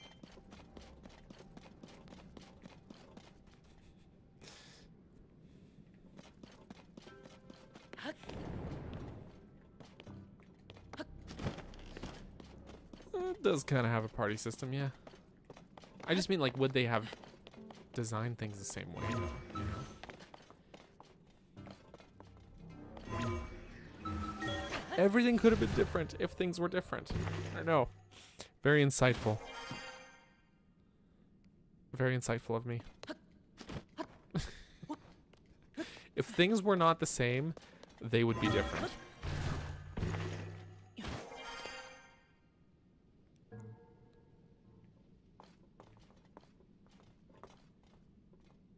You can quote me on that, too. I will... Oh, no. Oh, no. Oh, no. Shrines are fine. Shrines are fine. I think... they, like, from a functionality standpoint, they work nicely because you have something that doubles, one, fast travel locations, which... Fast travel's always been a big thing in Zelda, right? So you have it sort of one part fast travel and one part,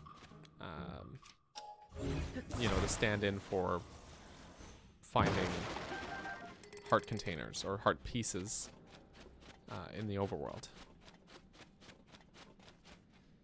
So, I mean, if you essentially, like, it's just those two things wrapped into one. From a functionality standpoint. Let's read a notebook. The abandoned mines are productive. We found not only crystallized charges, but also stone figures called constructs. Most have fallen apart, but some appear largely intact. Master Koga is excited by their potential. He says if we can get them to work, we'll be closer to a spectacular new power.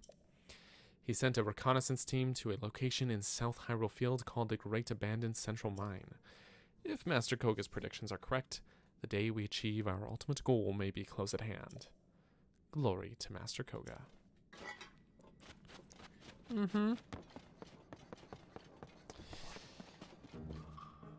Yeah, I think the Proving Grounds shrines were some of my favorites in this game. And where'd that guy go? He's being sneaky. He turned around, I guess. Yeah, those are some of the best ones in this game, I think. There's, I think, too many. It's like one of those things where I think the concept is good. I just would have liked a little more variety, particularly some of the shrine quests on the Sky Islands are pretty samey, but otherwise.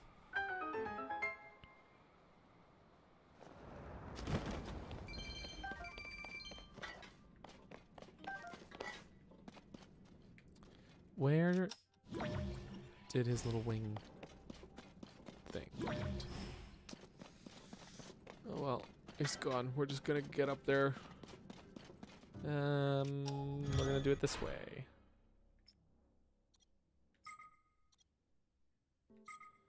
Actually, the terrain here's pretty rough. I think I've got one where it has, or maybe I don't have that schematic.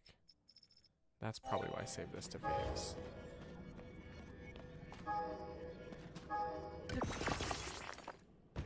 As long as it stays balanced. We just need even ground for this. Great, that'll work. Going up.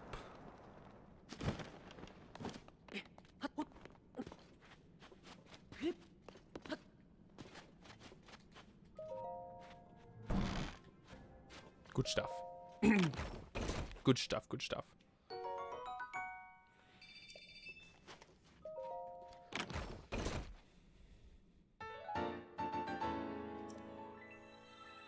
Instant kitchen! In case it rains.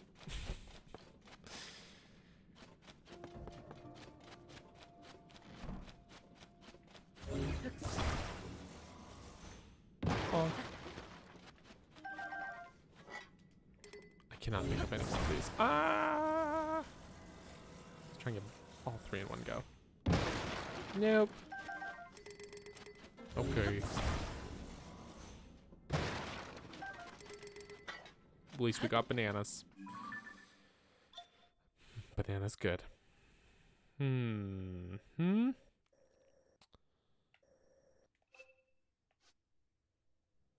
Okay.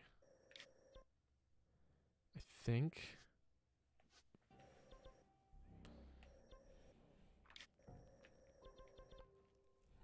Just thinking of where I should go next.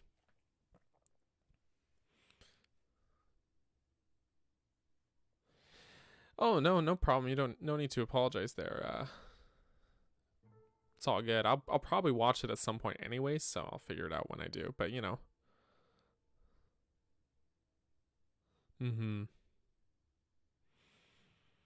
But hey, yeah, if any of them shouted me out, I'd hella appreciate it. Hella appreciate it. Either way, no matter who it was. I try and keep up with all these guys' uploads, you know, like, it's good stuff. I try.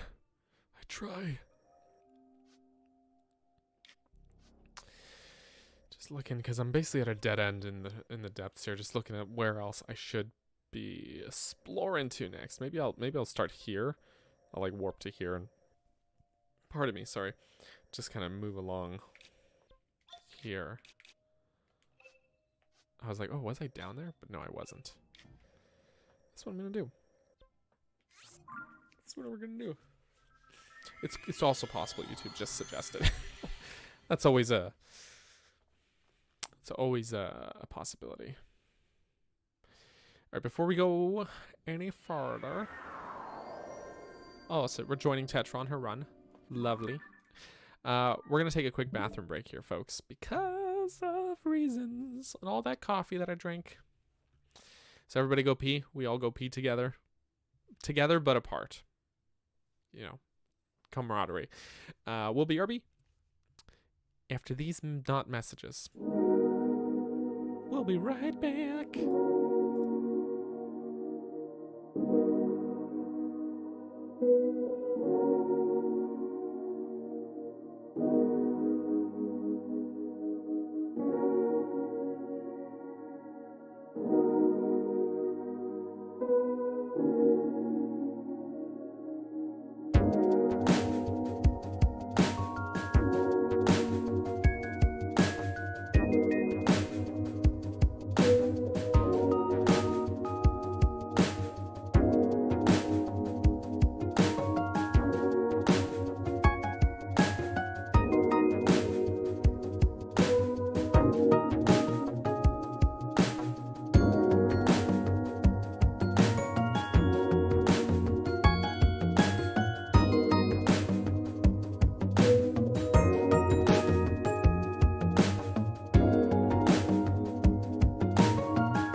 All right, welcome back, friends. I hope you had a good bathroom break. That was actually, wow, that was really good timing.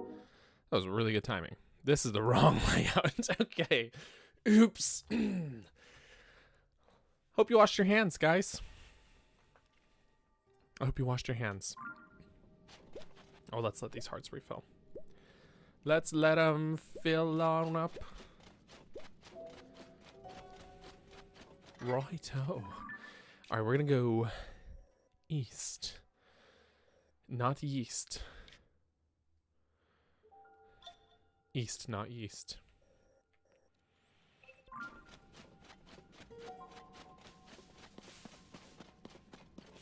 First stop, Costco gas station. Here we are. Prince of Persia, yes, great game. Done 2 sittings of streaming it on Saturdays. Although, this upcoming Saturday, I may or may not stream it. Because I'm either streaming that or doing it on stream. But yeah, I've been really enjoying that game. I finished it on my own as well. And really fantastic game. Just really brilliant. Really well done. Really good. Okay, we've got... Ooh. You know what? Hang tight. Hang tight, Obsidian Frogs.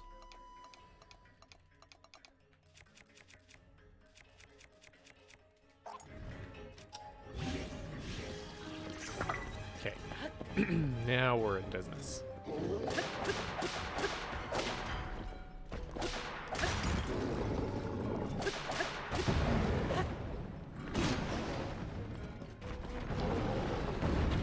Oof.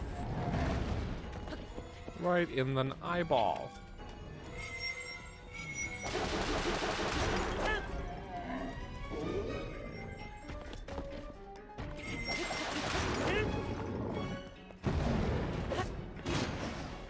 Oops. Don't you slap me.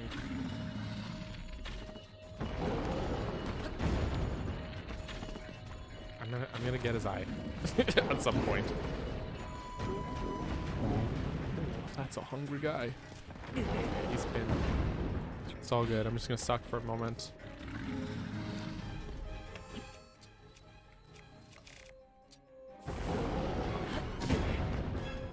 It's all good. It's all good here, folks.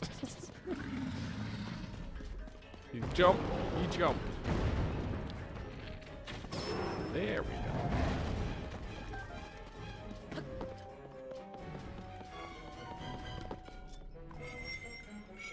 Let me target the... Ah.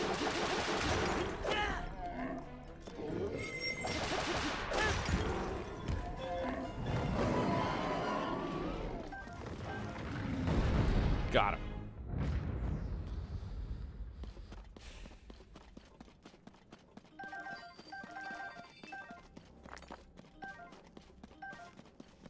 Cool.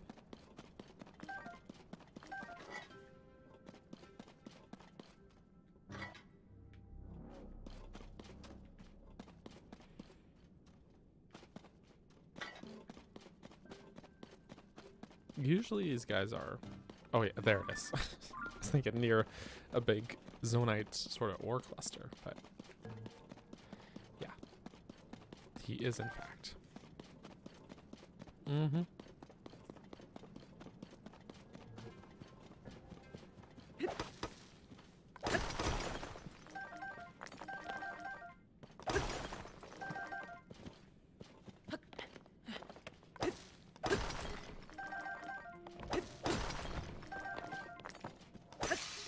Do I actually need it? No, that's a different story.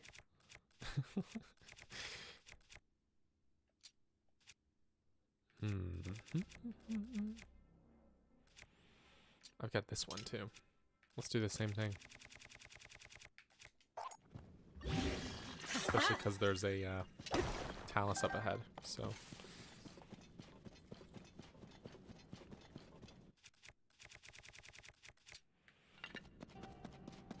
Whee! Beautiful.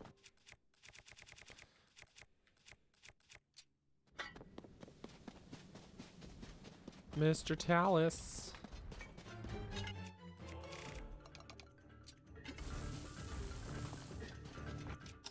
No, you take that back. Take it back. Oof. Didn't even need to bomb his arm. But Link, you can do it.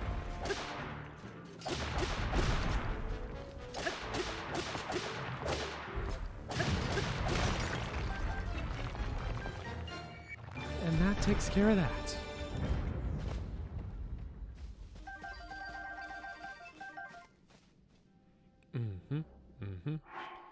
We got that luminous talus heart. That'll do, I guess.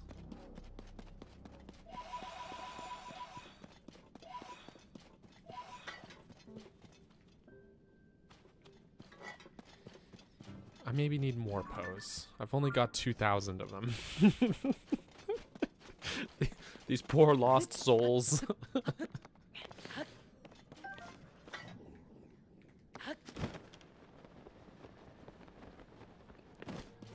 Link is carrying around like pocket change. Ooh, there's something over there.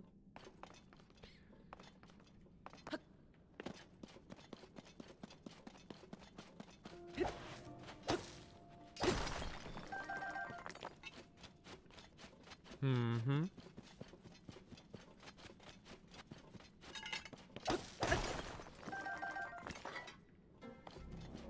Mm-hmm. Get some bombs. Bombs are good. You should have bombs. I never use these firefly guys, but that's okay.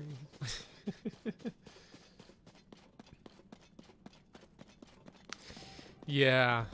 Actually, that was one thing that I was kind of hoping to see, because early in the game, when you first see like the miniature tiny little baby bargainer statue head that's in Lookout Landing, and he's like, die and bring me Poes, and you're like, oh, okay, cool, man, I will.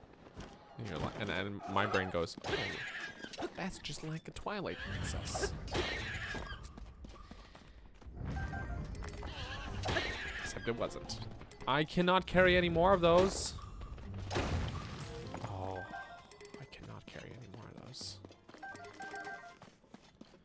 I guess I might. We're not far from a light route. Okay. I'm gonna get to the next light route.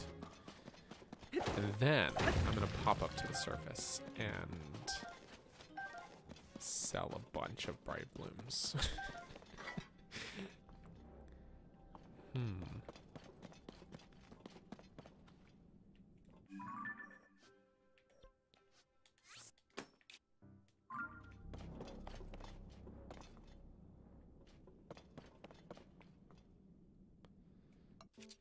Nope.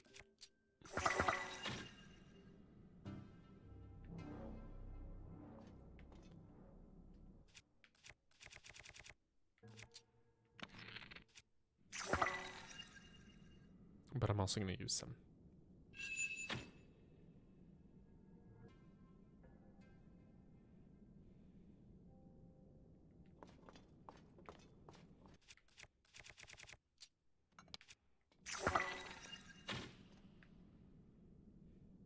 Oh.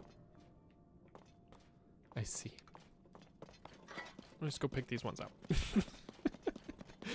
Now that I've just used them.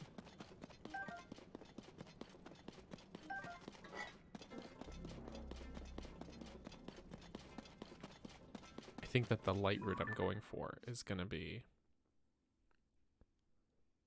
down below. So I think I'm going to hit up this camp and then duck back down and then head towards the light route. I think that's going to be the way to do it. Also, Shadow Destroyer, see you later, man. Thanks for hanging out. appreciate it.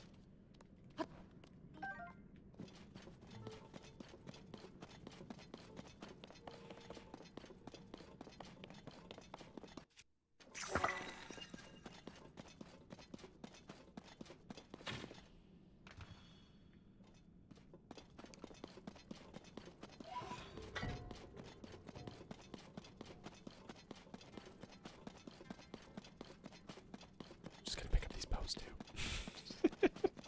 Can't help myself. I see things, I pick them up. Easy as that.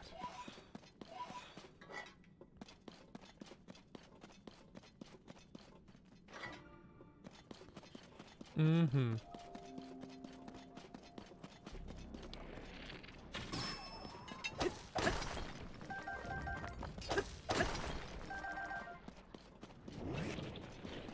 Actually, though, if you think about it, like, let's say, for example, the pose in Ocarina of Time. Right? Take those as an example. After you defeat them, the pose become like a little flame, a little flameo, just like that, right?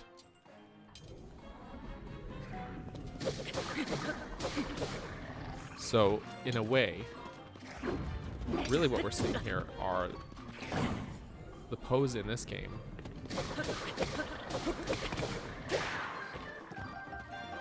I guess maybe have lost their ability to actually fight.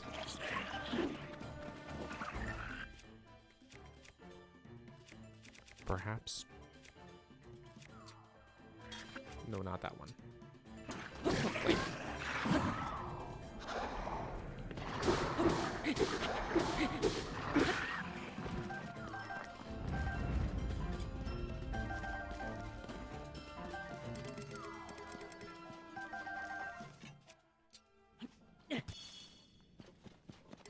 I did pick up a couple things.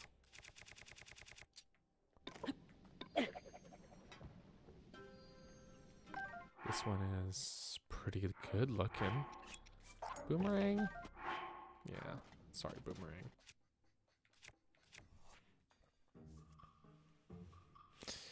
With pose themselves on a chart, but Link's ability to perceive them is on a different wavelength.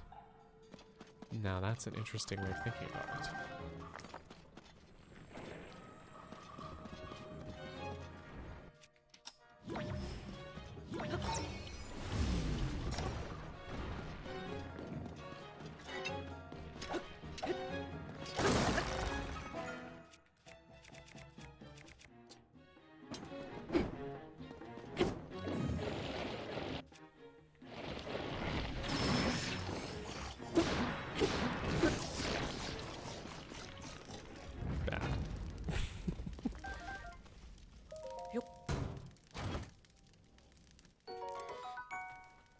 Welcome back, Tetra. I'm glad you've arrived safely. And it's going well here, I think.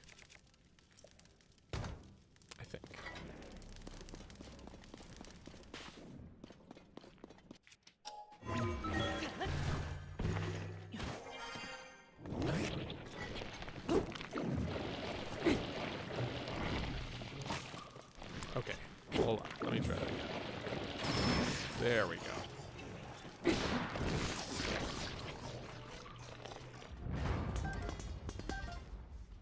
Let's see what this guy's got for me, huh?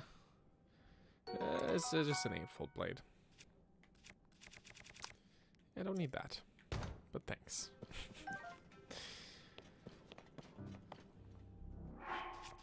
It's my shield situation. It's not too bad. Not too bad. Okay, actually, you know what? I'm gonna drop this for a second. No. Drop this for a second. Pick up the rock hammer. And just break the goodies in here with it.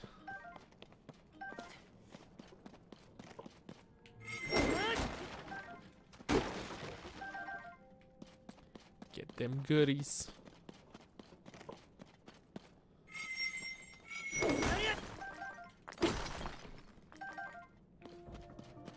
Like, on this Poe train of thought. Could be that, you know, when they're pose we've encountered in the past, you know, they have unfinished business in Hyrule still, which is why, you know, they take a form that we can fight. But in those past games, like after you finish fighting them, they do revert to sort of the form that we basically see here, where they're just little flamey wisps, right? Little flamey wispies. But just hear me out. Just trying to think about this from like a almost theological standpoint. Could be that the pose here have been, they don't have unfinished business in Hyrule like the pose we fought in the past. So they're not aggressive to us. They're not taking a shape to fight us.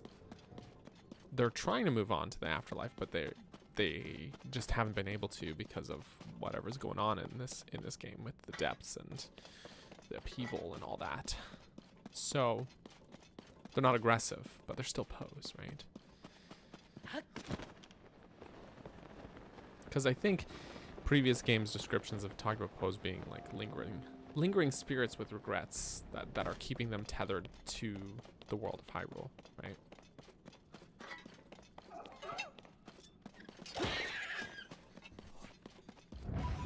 Let's see, what does it say about these? Not much. Not very much at all. These are pose who maybe don't have lingering regrets. They're ready to move to the afterlife. But perhaps Ganondorf's influence down here has prevented them from being able to do that.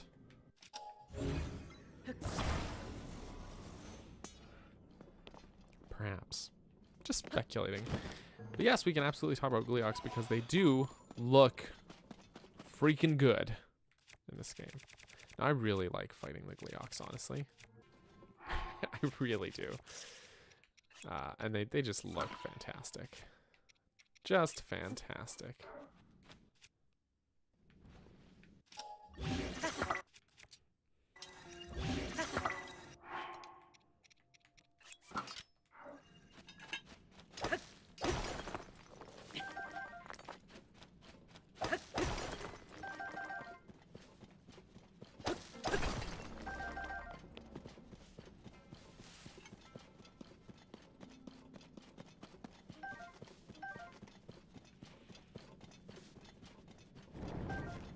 And I think the last time we saw Gleeoks in a mainline Zelda was Phantom Hourglass as a boss.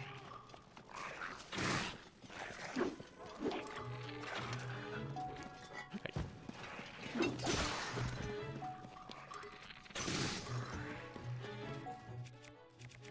Just off the top of my head.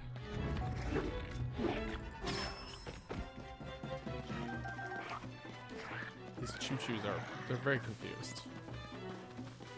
They are very confused.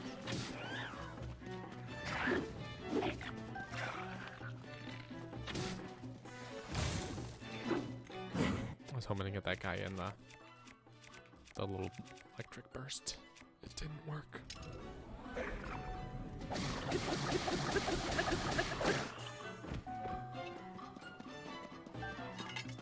Try again. There we go.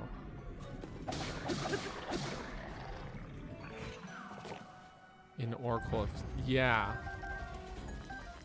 Yeah, that sounds right. Unless it was Aquamentus. I'm sure Aquamentus was in one of the Oracle games. But they could have both been. I'll have to play that again. I've only played the Oracle games through start to finish once. And now it's been probably a good year and a half now since that. Great games though, honestly.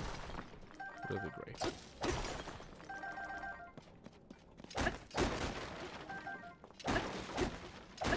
Really, really great games.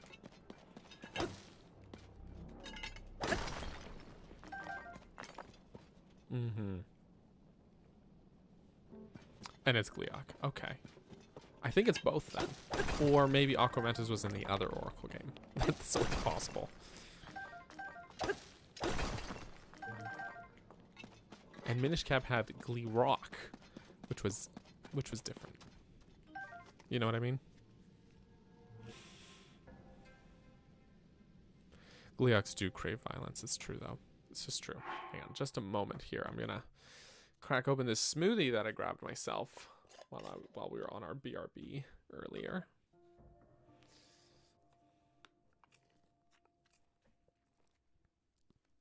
Delicious.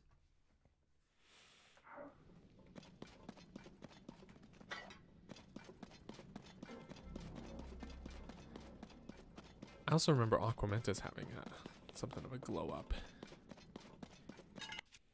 in the Oracle games too. There it is. There it is.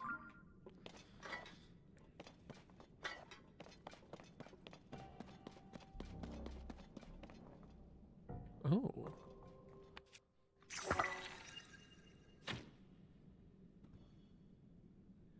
I just saw glowing things and I was like,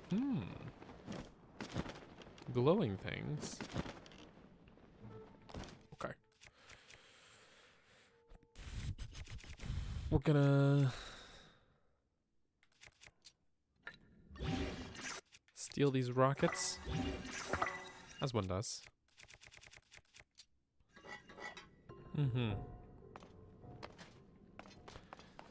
Oh yeah, Skulltulas, no sign of them.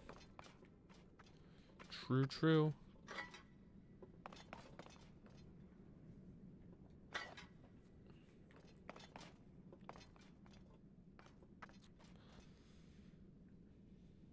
Well, I've jumped down here. I put myself in a little bit of a hole.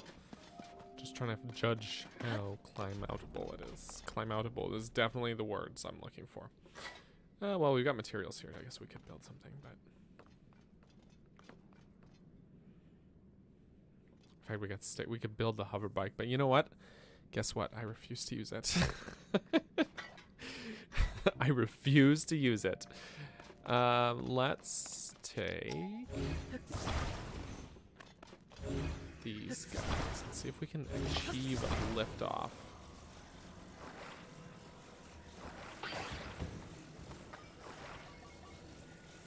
With just a couple fans on a wing here. I don't know if this is gonna work. To be honest with you. We're just gonna try it and see what happens.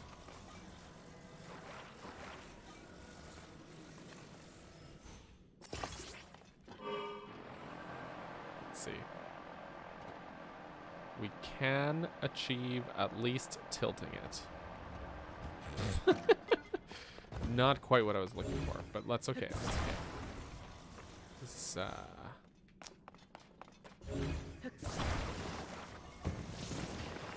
let's just...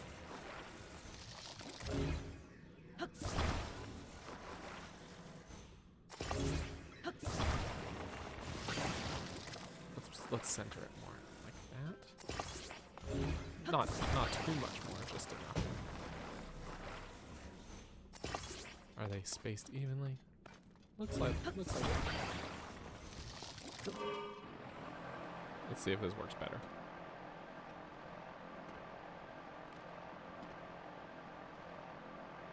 In fact, it works worse.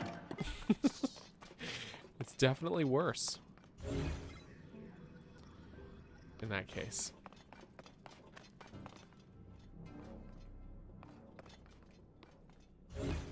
Here's what we're gonna try instead.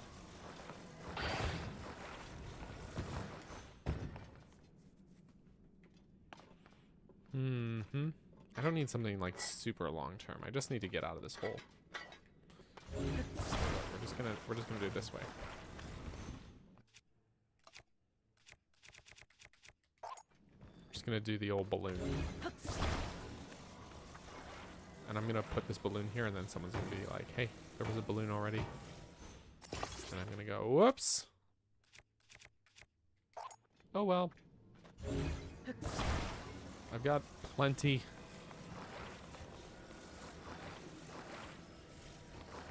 Can I just get it in there, please? Thank you. Okay, cool.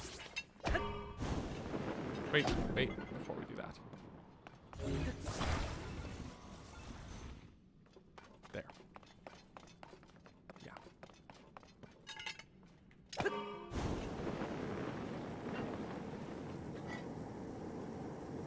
It's all cool.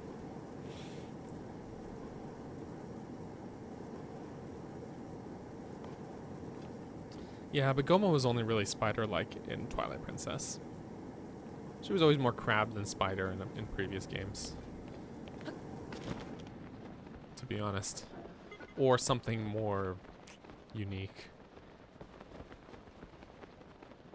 Something more in between. Mm-hmm. I think I would rather see Fusion before Super Metroid, as far as remakes go. Metroid Fusion's a great game. Fantastic game.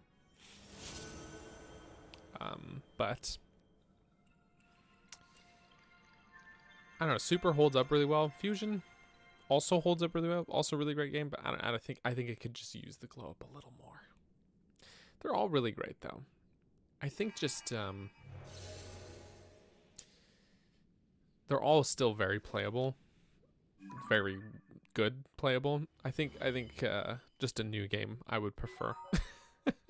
Oh, I'd rather a new game over a remake, obviously, if I had the choice. But I'll take some Metroid over no Metroid. You know. Let's take these pins out, please. There we go. Mm-hmm. Also, yeah, no hover bike is because it ruins it, I think. I think the game is better without using hover bike. Truly. Having like it's a crutch. You know? Too much of a crutch. Prime 4 ever. One day. And that day may never come. But one day. Maybe. Maybe not. But maybe.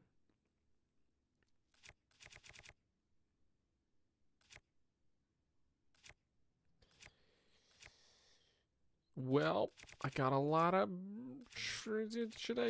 yeah, I'll just take this. Yeah, there we go. Okay, cool. Rockets. We got rockets.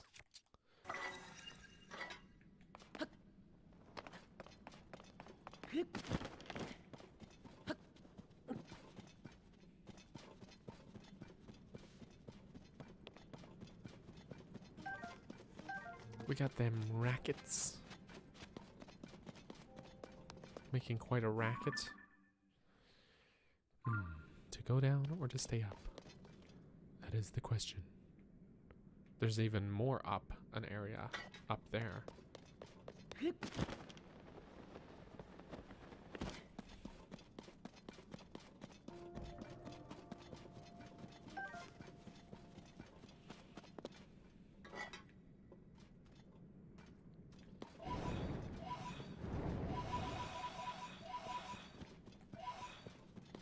No pose left behind.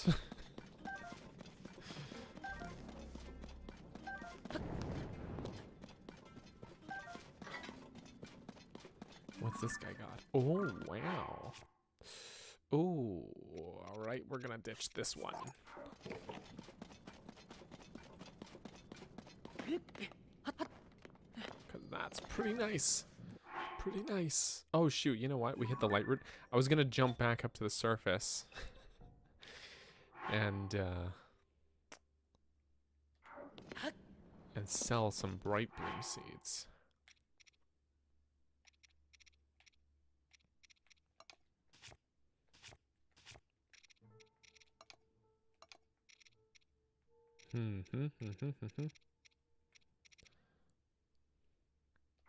All right. I'm going to do that real quick. Just real quick.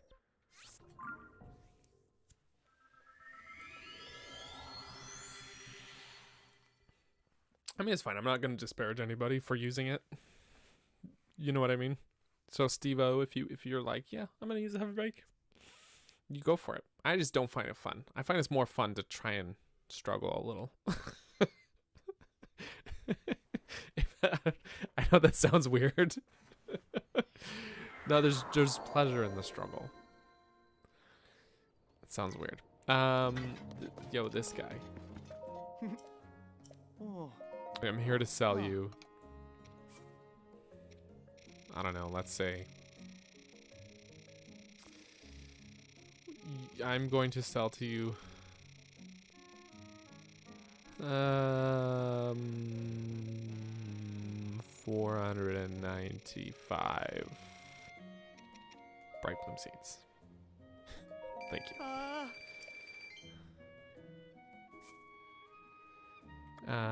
Let's see. What else do we have lots of that we might... I don't think there's anything else we might be hitting capacity for. Not at this time. Okay, cool.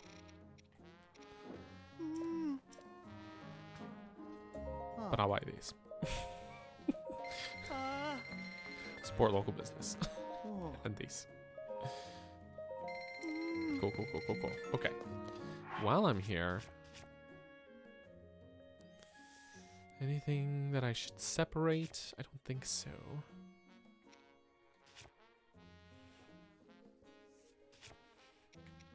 That's a decayed Zora sword. I'm not gonna hang on to that, actually. Just destroy it. Okay, cool.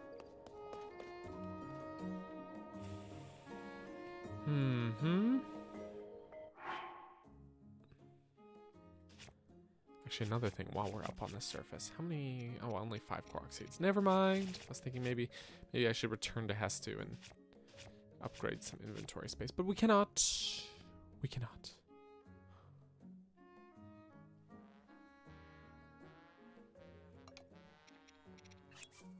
We cannot.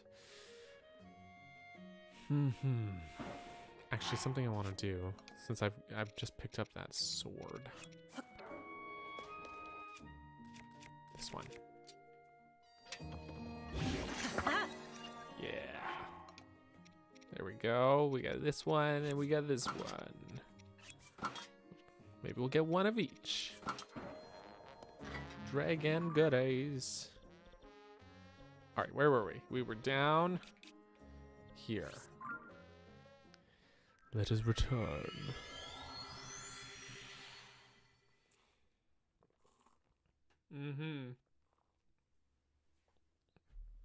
No forest temple for you. Not allowed. It's against the rules.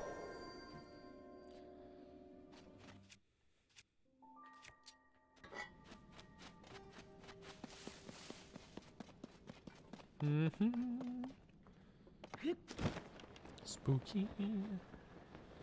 Things are looking pretty spooky.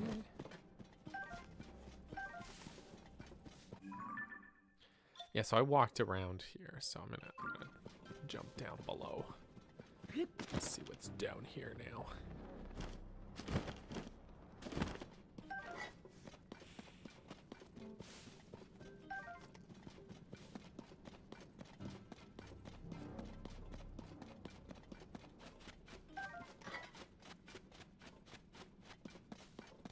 This is true.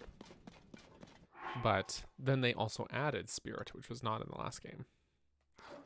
So they could have had more. They could have had more.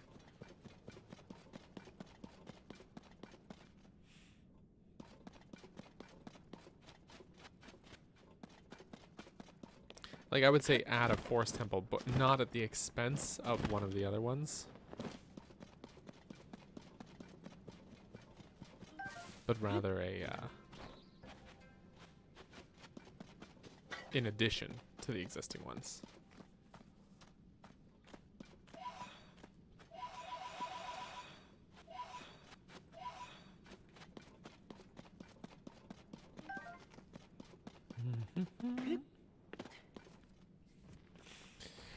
Hestu as the Sage of Forest.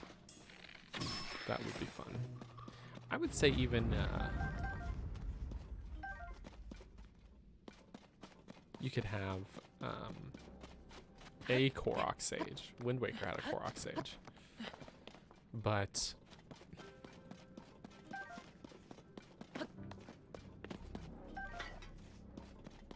yeah. Not necessarily. I wouldn't do Hestu.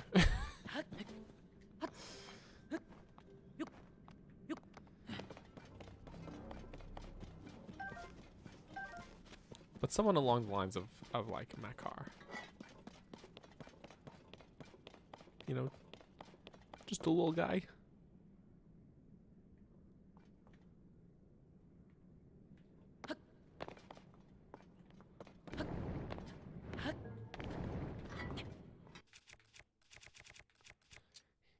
Because Makar is just a...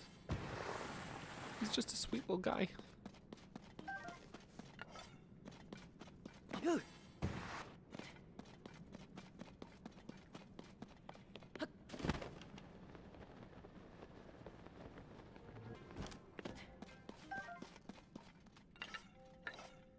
And then people might not hate Korok so much. A lot of Korok hate. Just saying. Okay, I will say, as far as like missed opportunities in this game goes, I'm actually gonna also destroy this and take one of those rockets. Something that I would have done if it were up to me is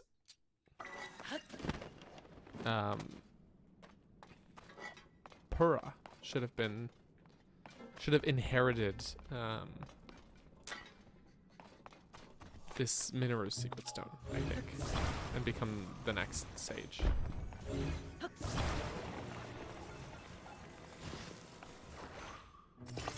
Sure. Who is... Oh, okay, just a little guy. Sorry, bonk. There's usually not just one. Strange. But yeah, Sage of Shadow would have been cool for sure. Would not have objected to that. Relive some of that childhood nightmares that... that's not how I meant to attach that.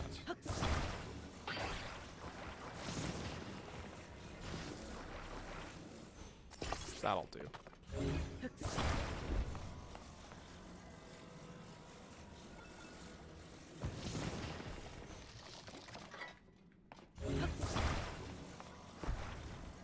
Stakes are really good.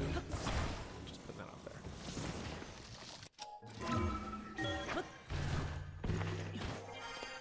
Really great mechanic.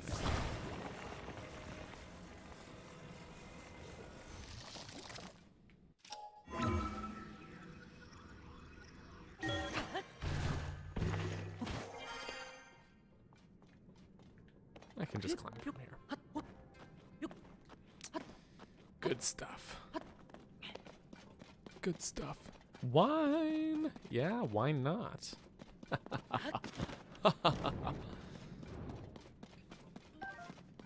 But there was a moment on my first playthrough of this game, just a quick moment I had, where I stepped foot into Kakariko for the first time, and I'm just exploring around Kakariko, which, by the way, we've barely been in on this save file. I ought to spend more time there, actually do the side quests and stuff. Also, the main quest, I have to do stuff there too. But anyways, that's beside the point. Point is, there's a well in Kakariko. And I found it said well. And when the when it pops up on screen, it says Kakariko Village Well. I was like, no. No. But then it was just like a normal well, so. Oh, this poor Bokoblin is the only non-electric guy involved in this fight.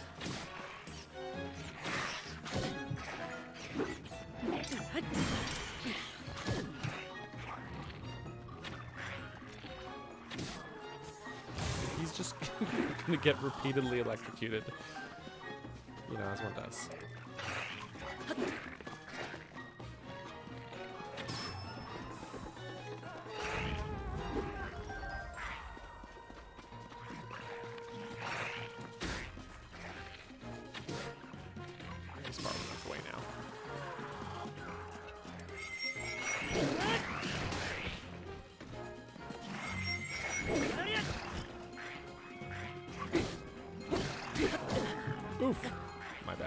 Should have zigged when I zagged. I also should not have done that. Where's my bow? Don't you? Okay. He picked my bow up.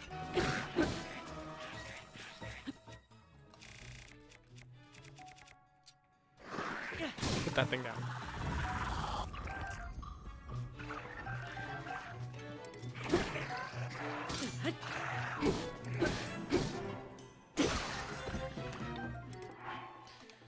So rude. Can you believe that guy?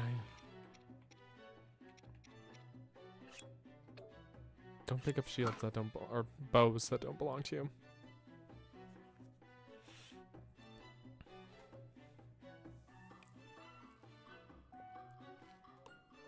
Also, dead hand would be nightmare fuel. Let's do it. Let's do it.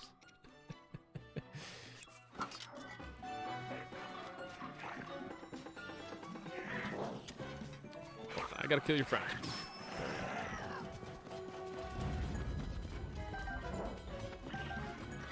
Okay, now we dance.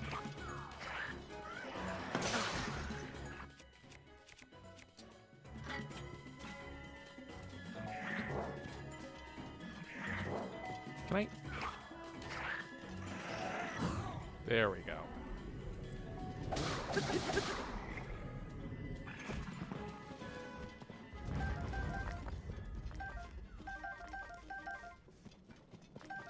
All good.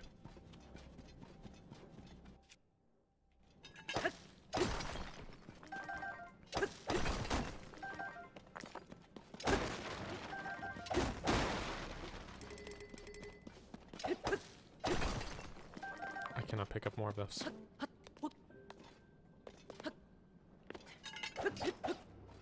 No, I didn't. Yes. Yes. Zelda players are scared of wells. It's true. Okay, actually, I'm not like a big fanfic kind of guy. I don't read a lot of fanfics. There's a few I've read that are good. There's one I even narrated. But, in general, I tend not to. But there's one that I follow on Instagram, which I would highly recommend looking up. It's called Linked Universes, AU. Or maybe it's just Linked Universe, AU. But it's like a big... The idea is like making it a crossover adventure with like several different incarnations of Link. Sort of being this ragtag group. Mostly...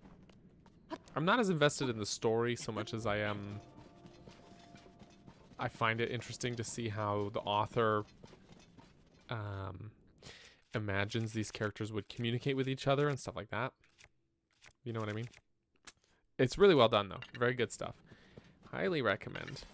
The artwork is also just superb. Just superb artwork. Really well done. But they have there's a quick moment, and it's kind of a throwaway joke in it where, you know, the heroes are together, hanging, you know, doing their thing. They go to get some water. They find a well, and they're all like, "All right, time to drink some water." And 25. What? That's good. That is good. I cannot stress enough how that is good. Hold on. We're gonna fuse that business up here. We got 80 for Sneak Strike bonus, which, by the way, 8-fold blade. Sneak Strike is 8 times bonus. Oh, yeah, that's good. Anyways, sorry, got a little excited there. Anyways, so these characters, these different Links are having a drink of water out of a well, or like, you know, water they've pulled up from the well, and Hero of Time refuses to drink any. All he says, "I don't drink well water." I don't drink well water. and not knowing, it's like, that's weird. What a weird little thing to write in there. But knowing that both of the Hero of Times games that have featured wells in which wells that are just like basically full of undead creatures and stuff, it all becomes clear. It's like such a little throwaway thing, but I'm like, that's so good. So good. What a good laugh.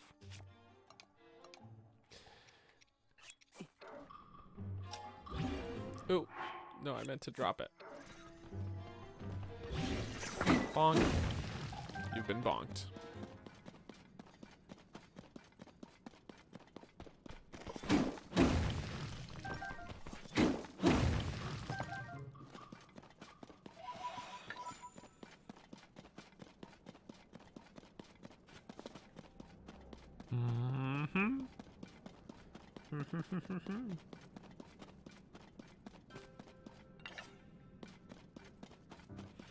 Also, Time Twilight Tears. Is that another fanfic that I have to go check out now? I'll have to go look them up.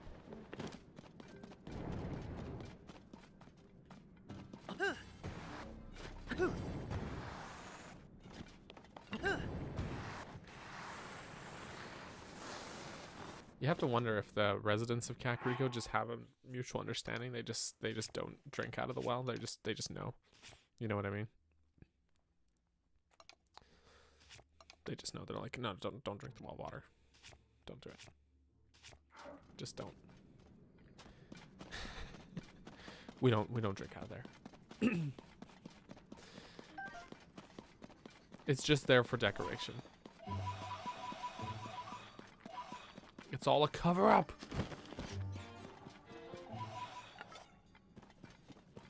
Keys. Keys.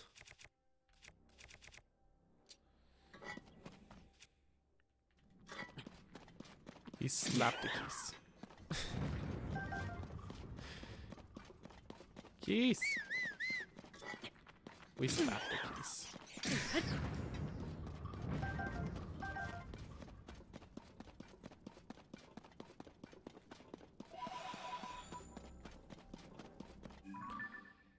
All right, there's an X over here. I think we gotta go check that out.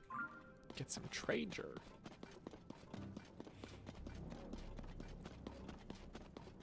Maybe that's the thing, is the because you know the windmill drains the well, right? In Ocarina of Time.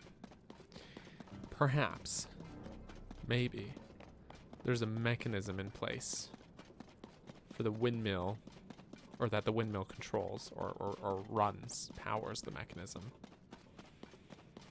to purify the water to make it safe for consumption. Perhaps, maybe.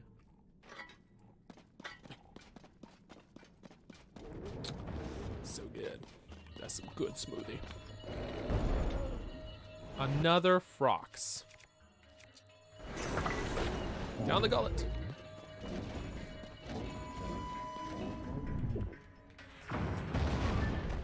Wait. Cool. Sorry, I just saw something over there. It's like a Yiga hideout. Now we fight the frogs.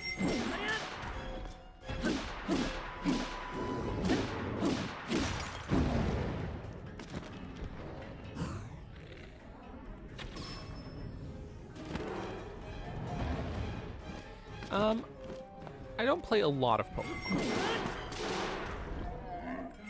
I have played, I never finished Scarlet and Violet, honestly. I got bored of it. It's, but I tried, I really tried. Honestly, my favorite Pokemon game, yeah, I don't, like, Gen 1's very nostalgic, you know. Even the Let's Go games were very nostalgic for the Gen 1ers. But I think my favorite is Legends Arceus. I really liked it. Post-game was a little over-bloated. Other Pokemon titles have had that same issue.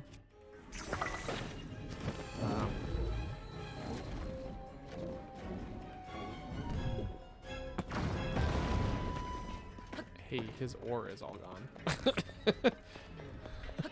Okay, well.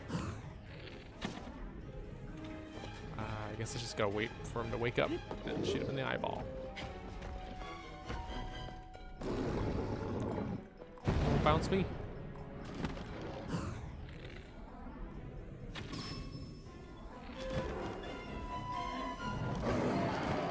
Oh, it just feels bad, man. Feels bad.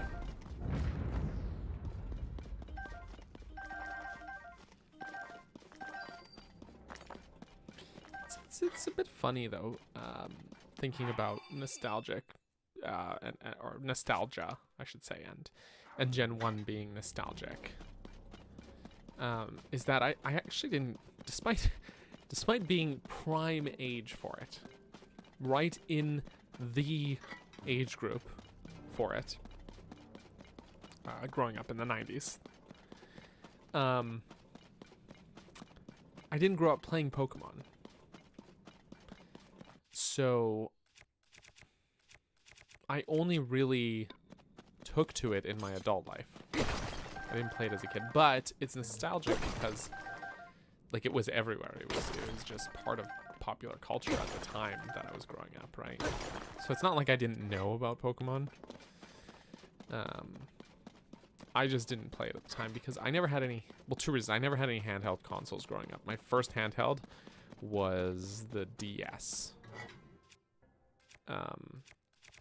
And then I would also later buy myself a 3DS. But the DS I got, I want to say 16 when I got my DS. Something like that. And so I was even late to that party.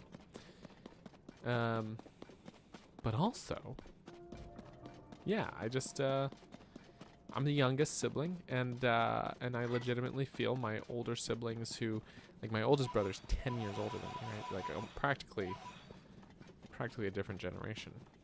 But, you know, he was out of the age range that Pokemon was being marketed to.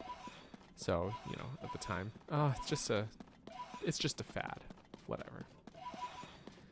And that painted my view of it in a way. But also, I don't know, just like, it's just one of those things. Oh, that's too far away. I'll go to that later. It's just one of those things I just didn't end up doing. And I wish I had. I was deprived. No, I'm just kidding. It's just video games. I just played Zelda instead. I have played the Ori games. I love the Ori games. They're fantastic games. Truly, truly, truly fantastic. Highly, highly, highly recommend.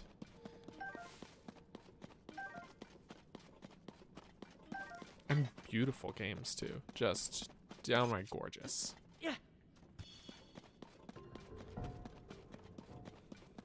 And they're on Switch. They're also, I think, Xbox. But the Switch ports are without compromise. They're perfectly optimized for Switch.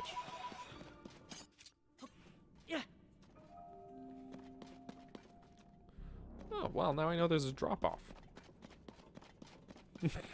That's good. I would have walked off the edge without realizing it otherwise. Also, Brian, welcome. We're doing good today.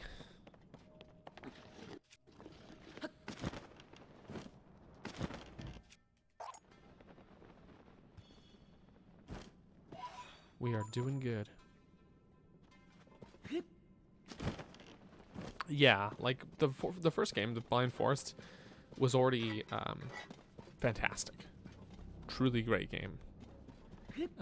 And the fact that its sequel, Will of the Wisps, essentially made just as fantastic a game while also... Oh. Look where we've ended up. While also building in and improving on all of the first game's shortcomings. It's like, that's how you do a sequel. So like, I would say one of, if not my only critique little heart island and 2 pose on it together. 2 lovers. We are of course under Tuft Mountain. Yeah, so the combat was one of my only critiques of the first game. It's like the game, the exploration, the abilities are all really good. Just the combat is like super lackluster, right? But everything else about the game was fantastic. Just excellent. Excellent game. So the sequel said, okay, we're going to keep all that good stuff and design a really good combat system. And it's like, whoa. And it's really good. So it's, yeah, definitely the Ori games are definitely on my recommendations list there. Just fantastic. Fantastic games. Definitely recommend.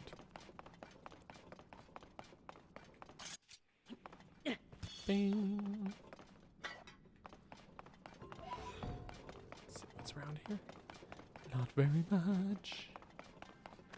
Alrighty. Let me zoom up. God, Ascend is so good. Such a good mechanic.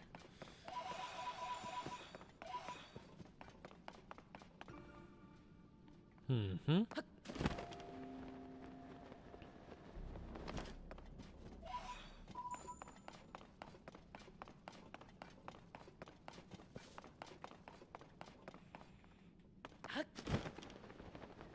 Okay, let's just get back up there.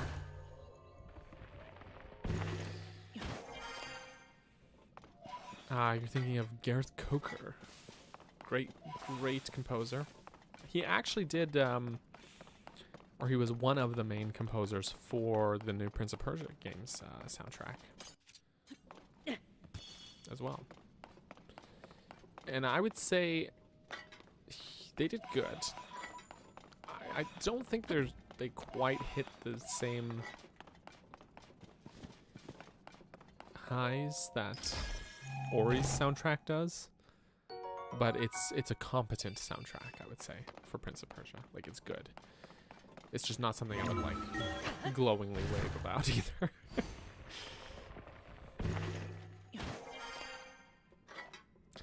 But I mean, I've got to admit,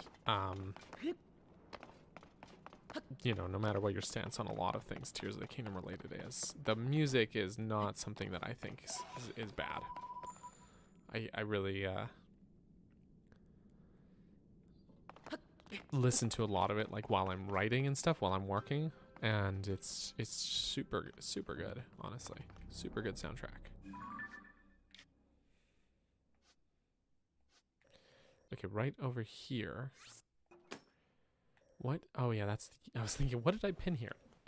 There's a Yiga hideout. That's what. Mm-hmm. Actually, let's use a big one.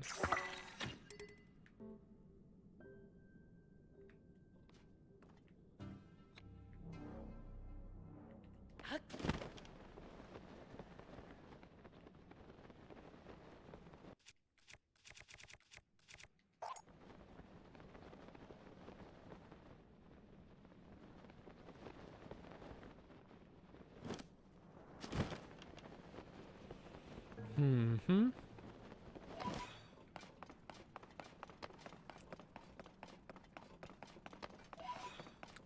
Yeah, areas like this are super cool.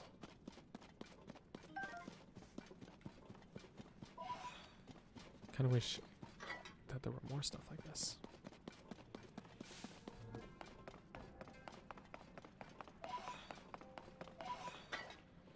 Ah, well.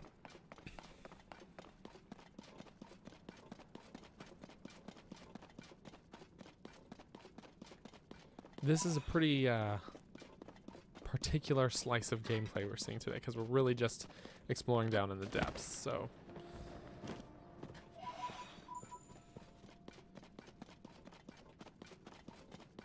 It's a pretty limited idea of. I wouldn't base everything off of just what you're seeing on stream today. In regards to this game, there's more to it.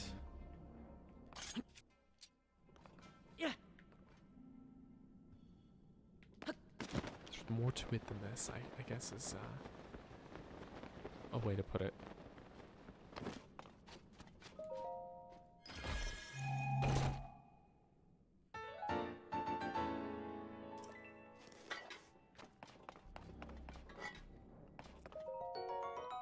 Oh yeah. Oh yeah. The lore changes though, right? That's how Zelda is. And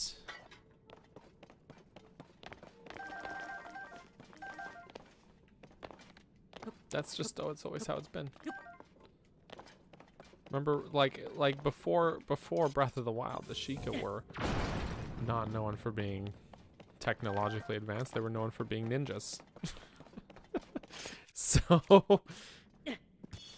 Breath of the Wild changed that. Suddenly Sheikah were monks who had advanced technology. That was never a thing before. Right? So lore gets added to or changed. That's how the series goes. And also, like, yeah, those were theories. It was never like a firmly established piece of lore. Like, a lot of people complained about Tears of the Kingdom retconning things, but like when especially like Breath of the Wild related things, but I'm like, no, mostly it retcon fan theories. So mostly, I mean, there are always going to be things that because of the way Nintendo approaches game design, but I think a lot of those issues have been, in my view, greatly exaggerated. In a futuristic setting, could be cool. Could be very cool.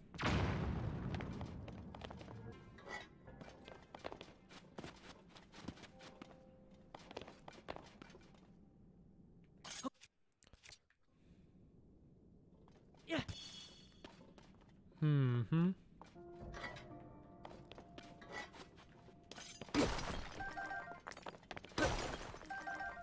I see. Yeah, that is how the game starts. So yes, we did see him at the beginning.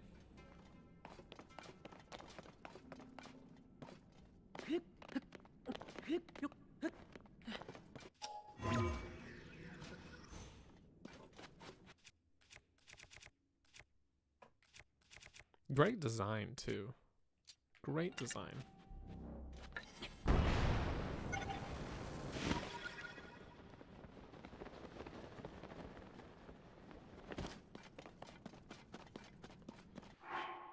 Good stuff. Got ourselves a nice hat.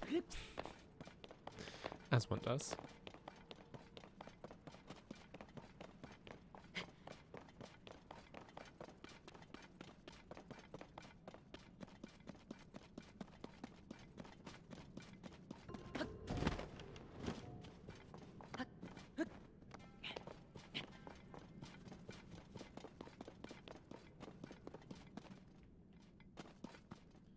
Mm-hmm.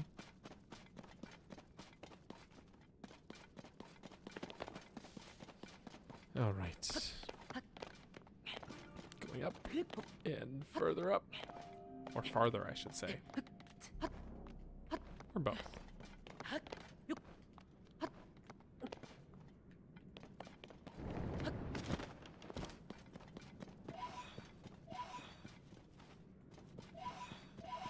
Pose.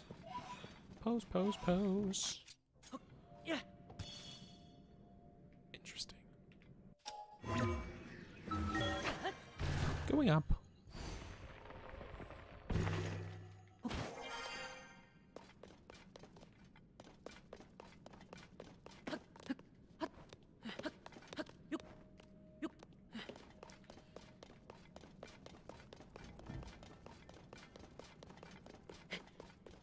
Ooh, it's dark.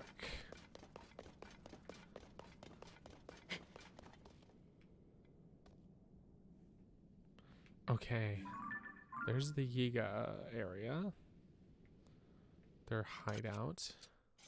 Just make sure our footing here. Looks like there's another mine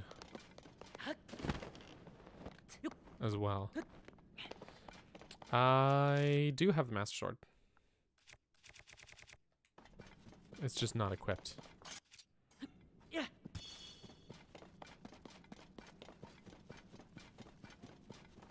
Unless it's an arena instead of a mine.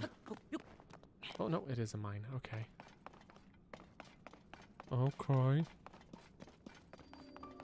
It's the abandoned Lurelin mine.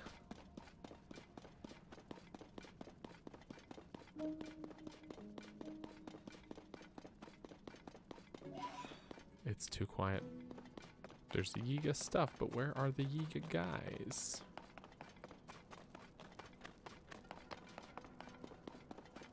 I'll just take their stuff. That's normal. Let's read this notebook.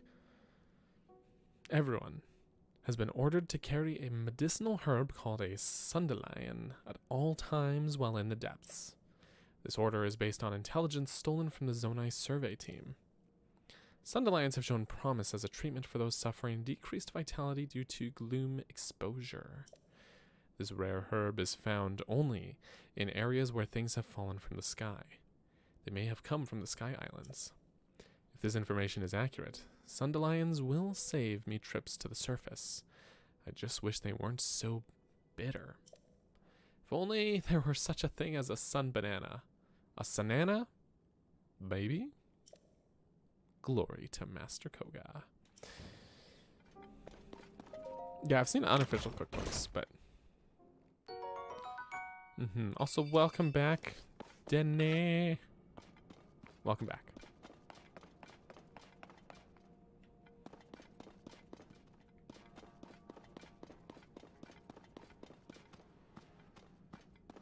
Lots of poos. Just gonna scoop up these poos. Scoop them up, scoop them up.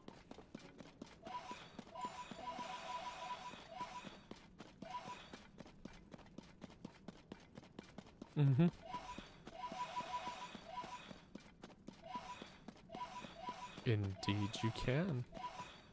Indeed you can, GeoDragon. In fact, I have. Thinking I should eat one right now, actually. Maybe not that one. No, I'll cook another one up. Because these ones do, as ironic as it sounds, heal too many hearts. I only have Gloom Toll on 5 hearts. Maybe I'll just hold off, actually. It's not that bad. And we're not far from a light route, so...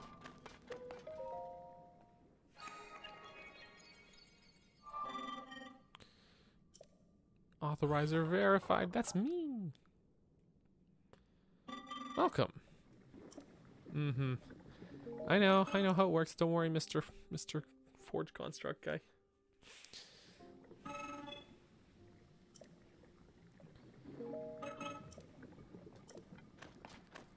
You can always buy these. Maybe I will.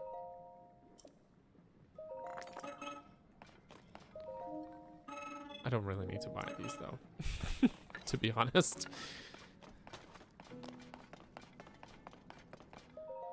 I don't need to.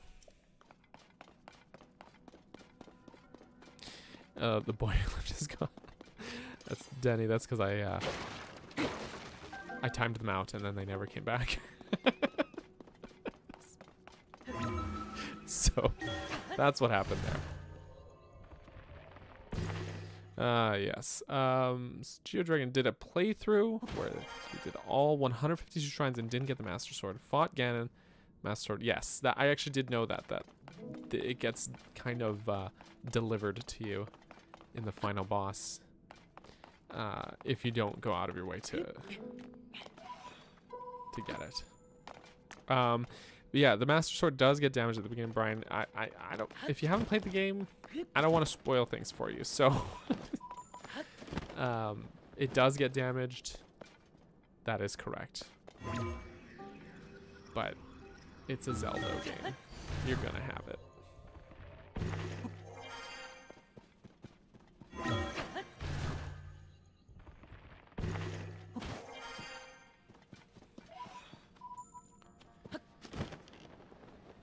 Mm-hmm. Let's see, this guy's, he's got himself a little nook here. Where the Yiga boys at, though?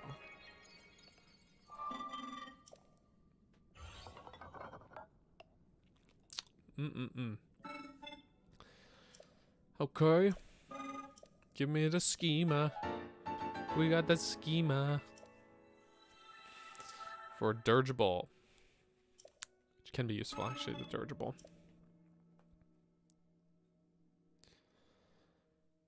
Yeah, that's legit. That is legit. I once... okay, we can test the new build. I once saw this, I'm just gonna call it ignorant debate online, about that. Because I agree, she is the most tragic Zelda, or incarnation of Zelda. Goes through so much, sacrifices so much, it makes my heart hurt. But I saw a debate online about it. Essentially, someone said something like, you know, who's the Zelda who has been through the most? And someone was like, oh, Twilight Princess Zelda, because she essentially had to watch her whole kingdom succumb to Twilight and all that, blah, blah, blah. And people were like, but Breath of the Wild Zelda's literally basically went through the apocalypse. And this was before Tears of the Kingdom came out, but it's like literally the kingdom got destroyed and everything, like, and then she... And anyways, you know, they presented all the evidence you would expect. She had to sustain Ganon in stasis for 100 years. All this stuff. And this person arguing, no, Twilight Zelda went through more. And they kept like doubling down on the argument, no matter how much like information was provided to the contrary. Until eventually they admitted they hadn't even played Breath of the Wild. And Twilight Princess was just their favorite game. And it's like, that's not how you just don't enter the debate then. If that's the case. If you don't know, don't make arguments where you don't actually know all the information. That's not how you do it. Try again, honey. Try again.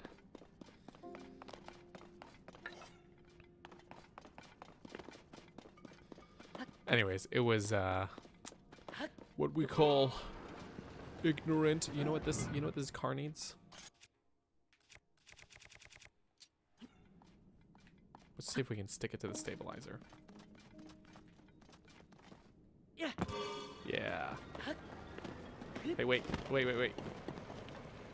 Let me take control. There we go. Oh, going down.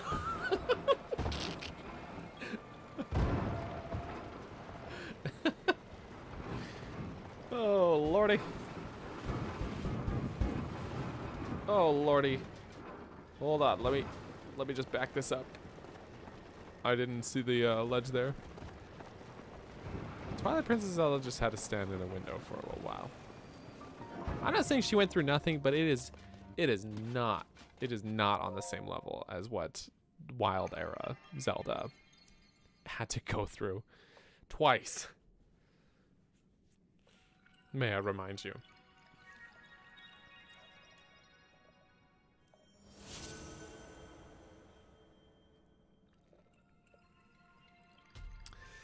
Like, it's not the same.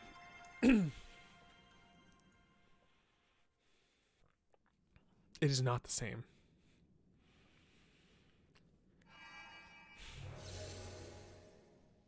Anyways, guys, the moral of the story is, if you don't have all the information, don't try to make an argument.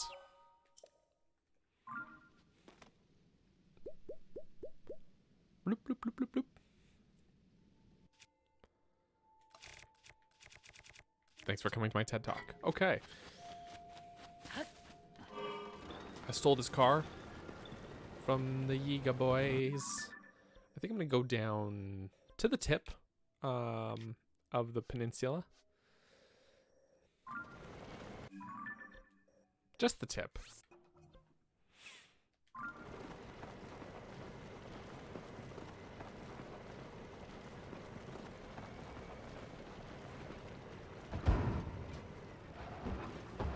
Like, one thing I will say is I have been historically, like, not a Zelda shipper, a Zelink shipper.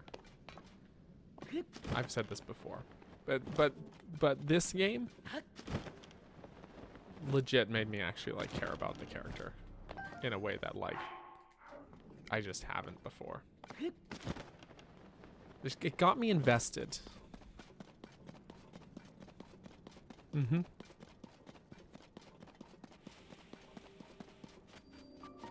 But I don't think there's gonna be a third game, to be honest with you guys. I don't think so. I left the car. Yeah, I didn't like it. It wasn't what I wanted. Car was stinky.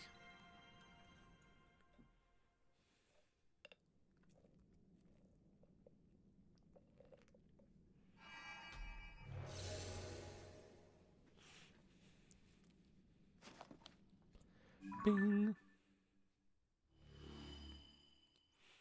The thing with a lot of Zelink shippers is that they're very belligerent about Zelink in all cases. And I think there's more nuance to it than that. I think it really depends on the incarnations. You know what I mean? Dunsel Canyon Mine. Alright. Like, honestly, Twilight Princess Link and Zelda, that is a transactional... that is a business relationship that they have. There's no romance there. They only spend 5 minutes together in the whole game, like, cumulatively. So... just... Skyward Sword Link and Zelda, they're in love for sure. They're in love, but not... I would say Ocarina and Twilight Princess Zelda, that's not... That ain't it, Chief. We all know Hero of Time Link settles down with the farm girl. It's my headcanon! But Wild Era? This game? This Link and Zelda? Yeah. Yeah.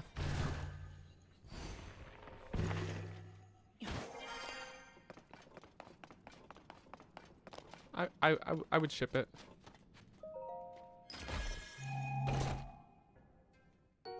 That's a large crystallized charm.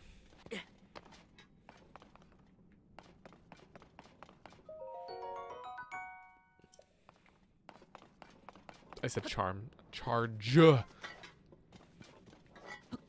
But it's very charming. A Knight's Claymore. I don't think I need that. Goodbye, Knight.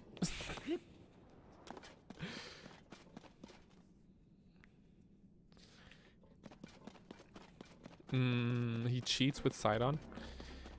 It's not cheating if they're okay with it. Everyone's on board.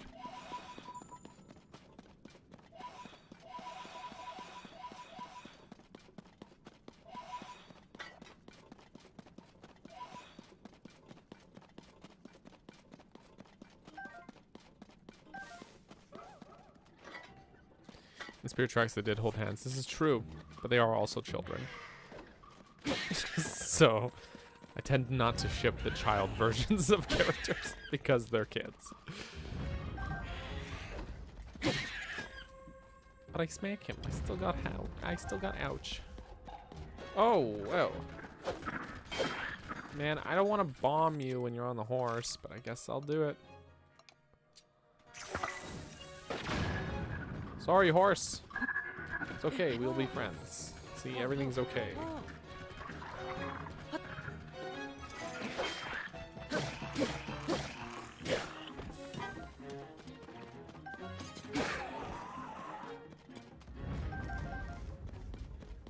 Even an undead horse is a good horse. Mm-hmm.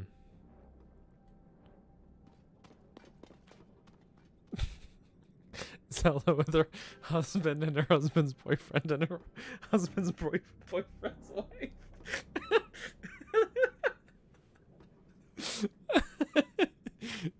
They all know. They're not ignorant. They know what's going on.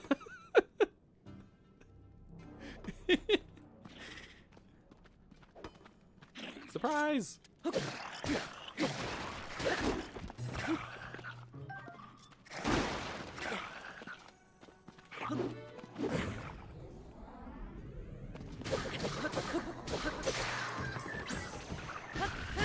Oof. You know what's great about I just think the Earthwave technique is great. I love to summon the earth to hit these guys in the crotch. The earth itself.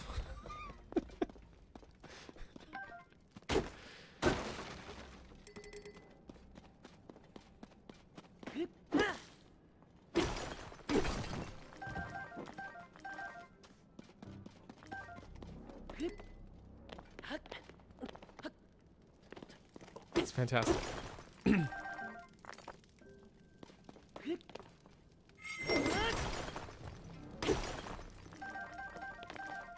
I mean, they've still got to keep public perception up, right? So, probably not advertising their situation too much. Probably, maybe. Probably. Maybe. Maybe.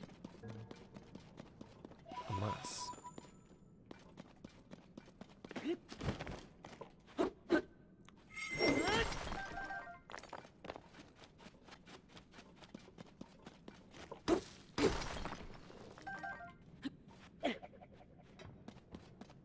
Alright, we got here, but what was this one? A knight's broadsword.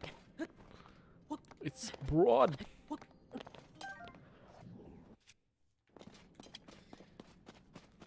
It's very swordy.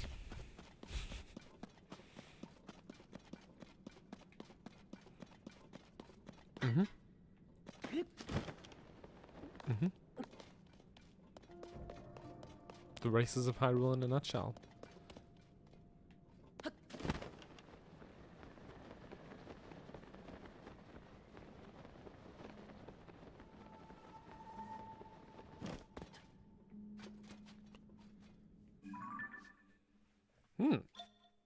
All the way up to Cape Chaos.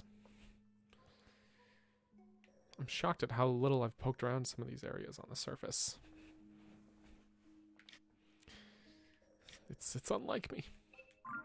Just there's so much game. There's so much game to game here. Oh, and I gotta go back up this way actually to get to that spot I was going to get to.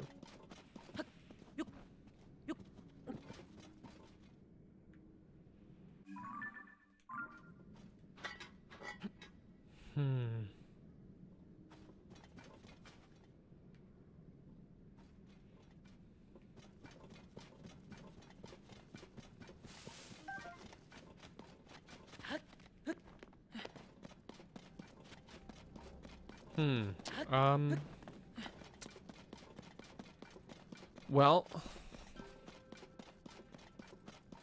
that's a good question. That's just how he is.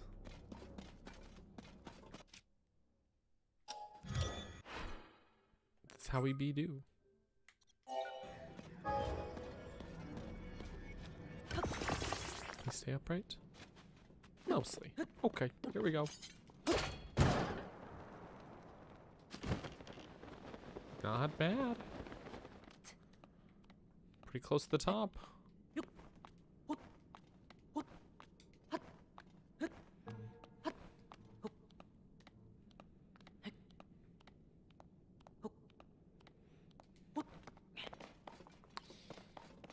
I mean, yeah. In a way, Tears of the Kingdom is not just like a sandwich. It's a burger. Have you thought about that? You have now.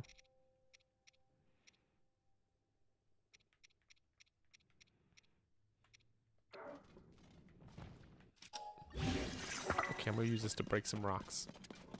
We're gonna break rocks.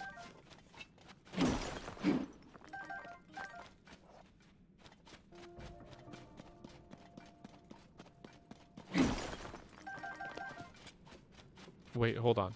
You ate two burgers today? I'm proud of you.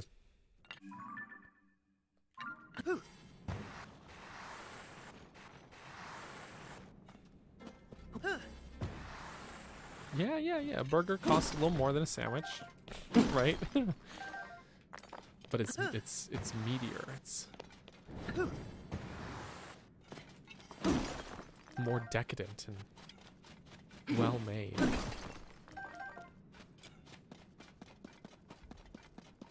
Yeah. Tears of the Kingdom is a burger.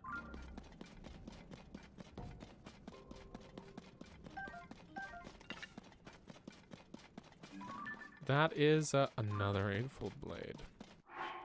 Another one. Maybe I shouldn't have done that. Oh, well, let's see. I'll drop this spear. If it's better than 25, I'm going to freak out. 23. Still good.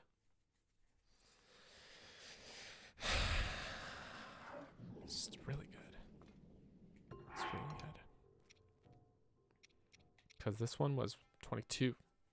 That's the one I have been using up until now as my dedicated sneak strike weapon. Well, goodbye to that spear that I abandoned.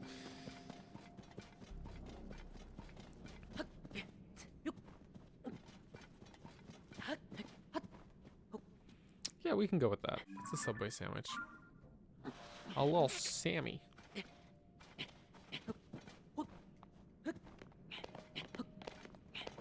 Because it's long?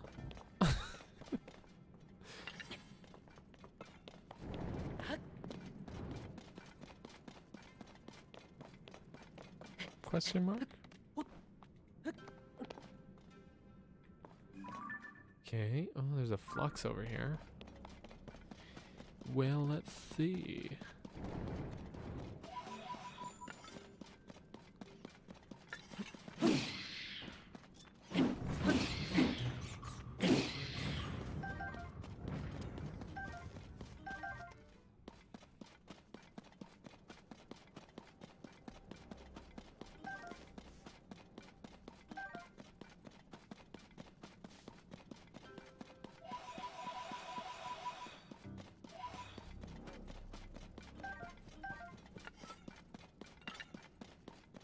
Okay, well, we're gonna head up to this monster camp here. Beat them up, you know. Like Sidon. Oh my.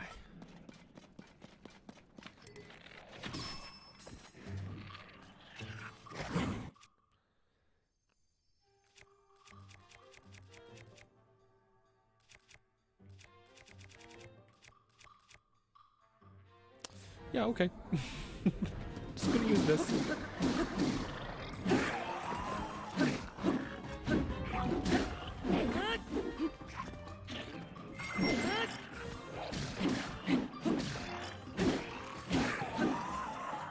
Someone throwing their friends.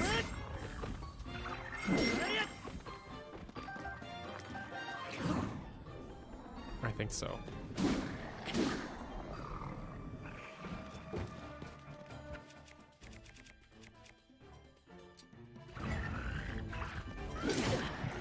Oh, I bungled that one. I done dingled it.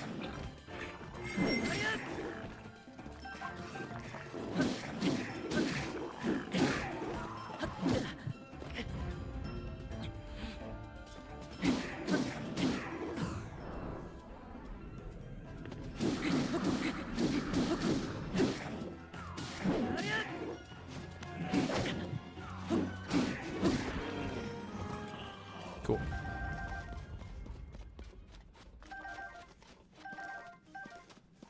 Very cool. Let's break some rocks. Breaking rocks.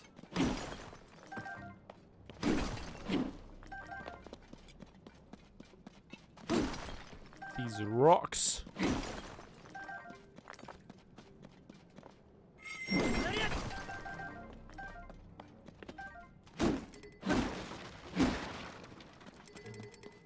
And that's the end of that. Cool. 14. Long throw. I don't want long throw. I never asked for long throw. Oh well. Bombs. Let's go see the flux guy. He's fluctuating.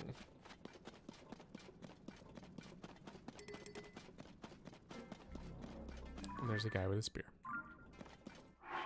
Which is the same type of spear I just abandoned moments earlier.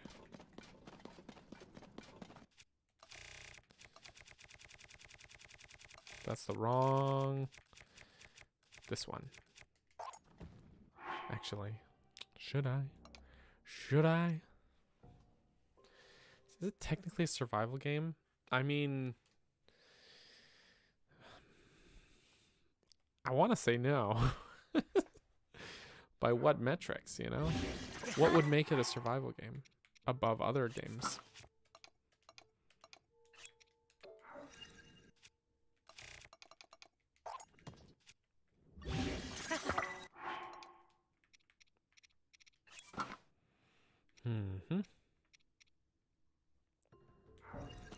Okay.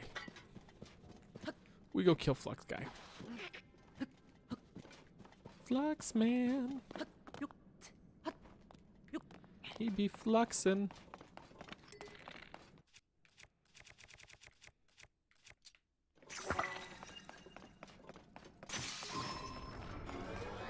I guess I got his attention. Okay. Soldier's bow. Psh.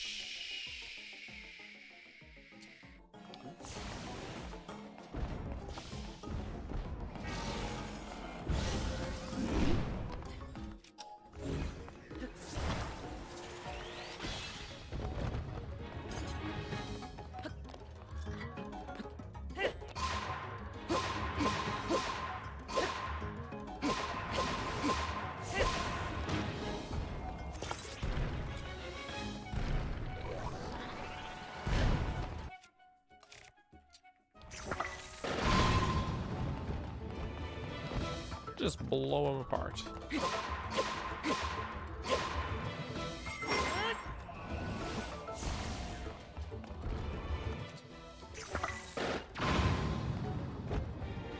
Bonk.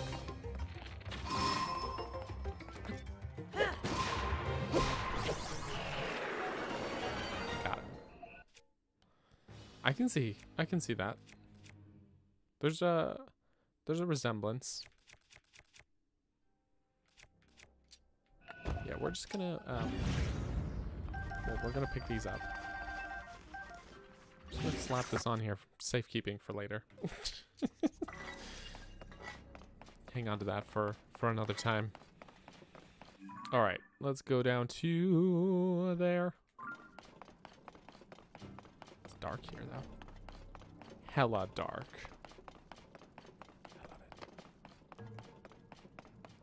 Even though this place is technically lit up on the map, as far as the map is concerned, it's still like...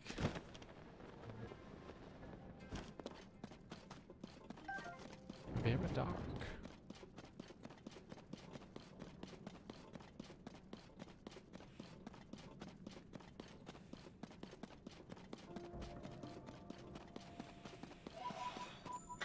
And I think that's good. It is. That's exactly what it is.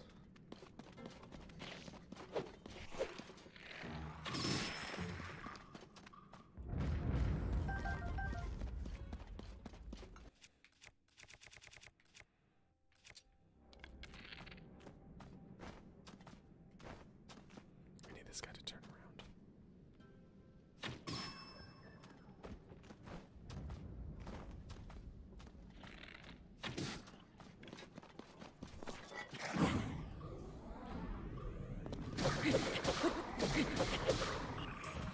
And dead. Enjoy being dead. Okay, we need to just lighten this place up a little. What did you do? I think he exploded his own face. I think he did.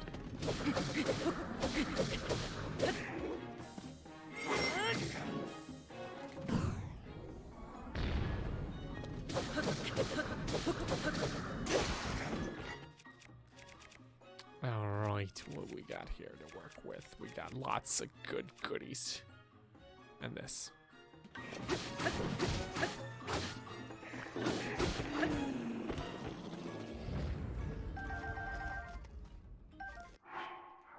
Just 10. Oh, there he is. I was like, surely there's at least one other guy there.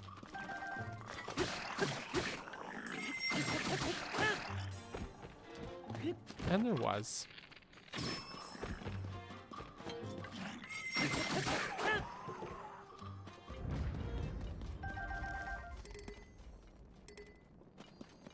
I cannot carry. Nope. Okay, I'm just gonna drop this for a sec. I'm just gonna use this to break things.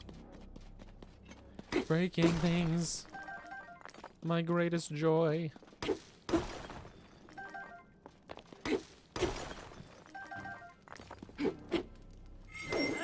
Just kidding, it's collecting things.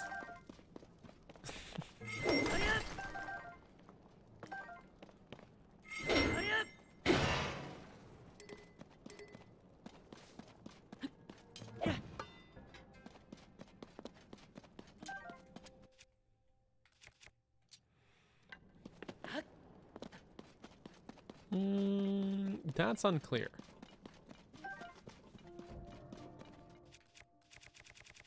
Potentially, though.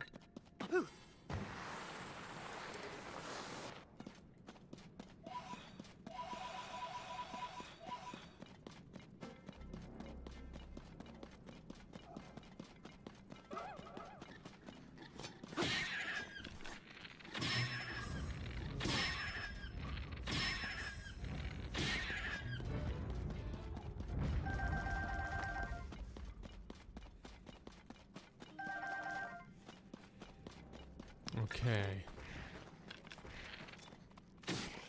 Oopsie. Don't throw rocks at me. Don't you throw that at me. Told him not to.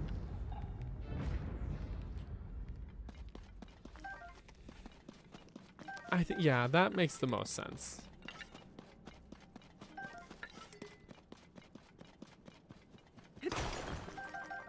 It's more the I guess they would just like die out gradually or naturally or wouldn't respawn.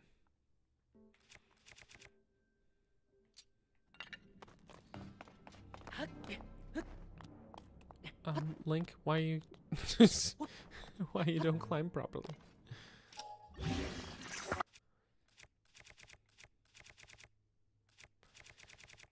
Oops, I guess I can do on this one too.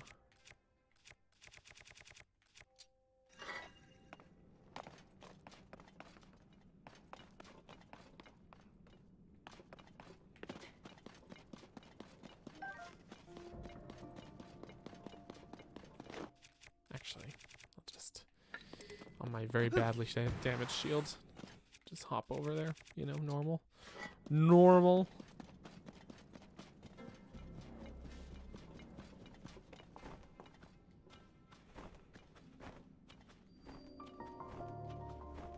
Cressia Pit Mine.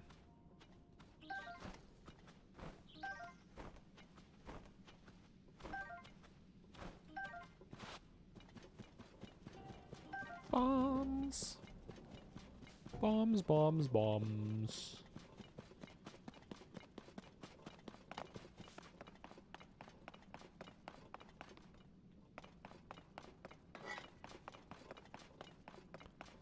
Let's see, we got fans, we got lights. Looks like we're gonna make a boat. Yeah, okay. Let's do it. Some of these, some of those. And yeah, we'll attach the light too. Let's see, we got a light over here. Why not?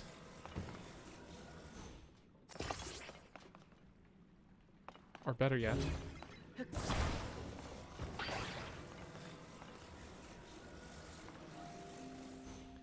we really want to snap to the sides there.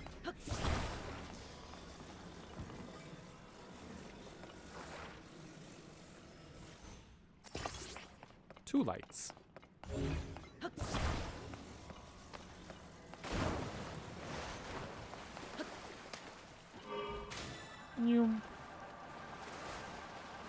Let's see.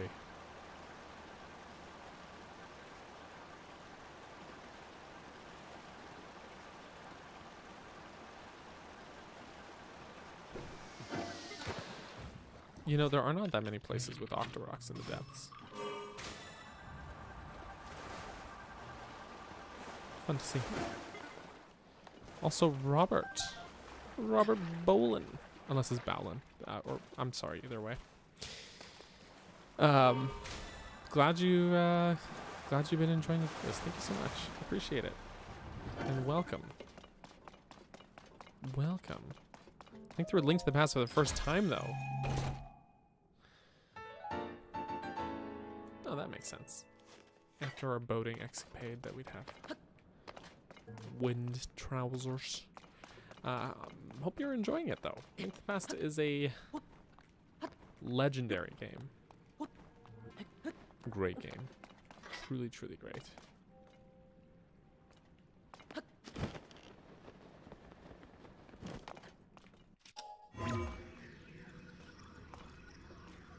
Interesting.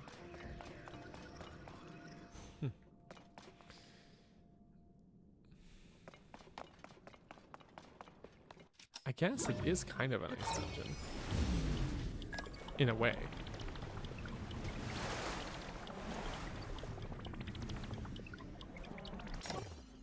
Let's see if we can turn this business around. No, not really. Okay. Hopefully I can reach it from here. Hold on. Did I see? There's something in the water.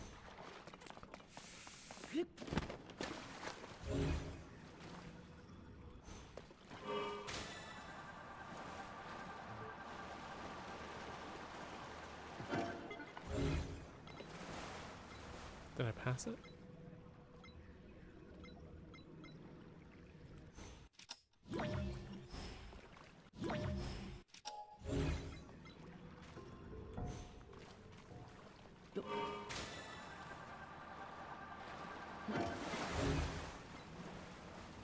I swear I saw it.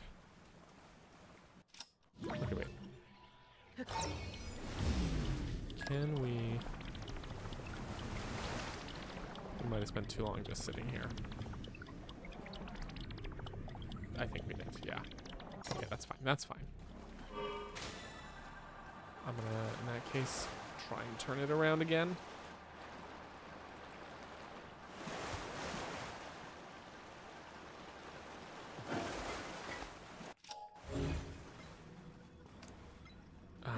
There it is.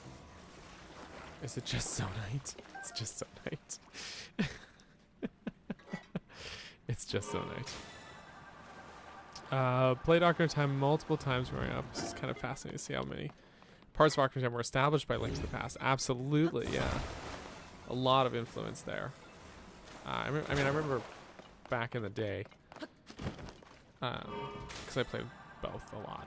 But I remember people would even say like, "Oh, it's just a Link to the Past but 3D," which I don't think is true. I don't actually really agree with that.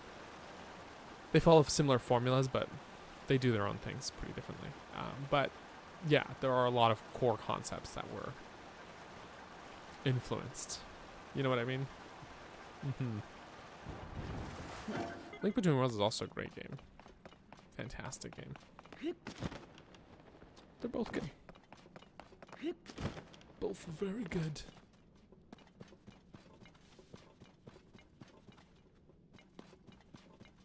Oh, it's just, I was like, what is it saying to pick up? You know what I'm going to do, actually? It is a sequel. A Link Between Worlds began development as a remake, but then perhaps they changed their minds. But they ended up changing it to be a sequel,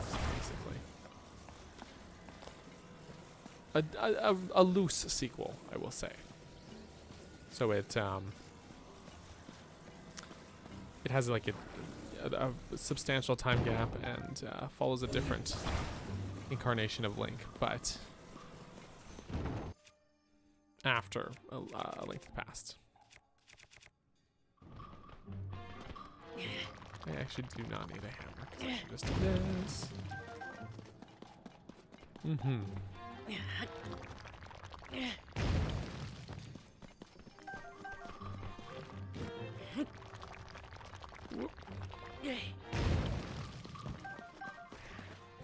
Everyone wants to party.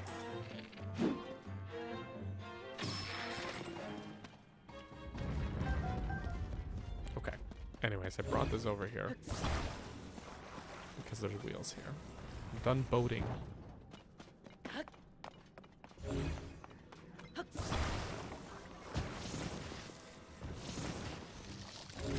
But we can, you know, big wheel. Big. I wonder if this is gonna... Oh, that's not what I wanted.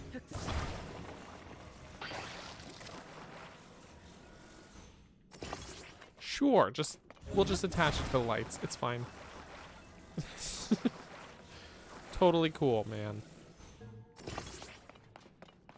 It's gonna be janky. You know what I always say, the jankier the better.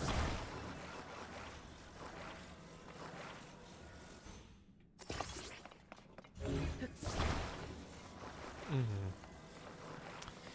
Kind of, yeah, kind of in the same way that Wind Waker is a sequel. You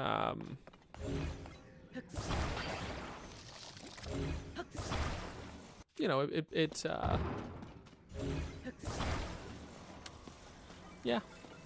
yeah, it's a good comparison. Yeah, this works.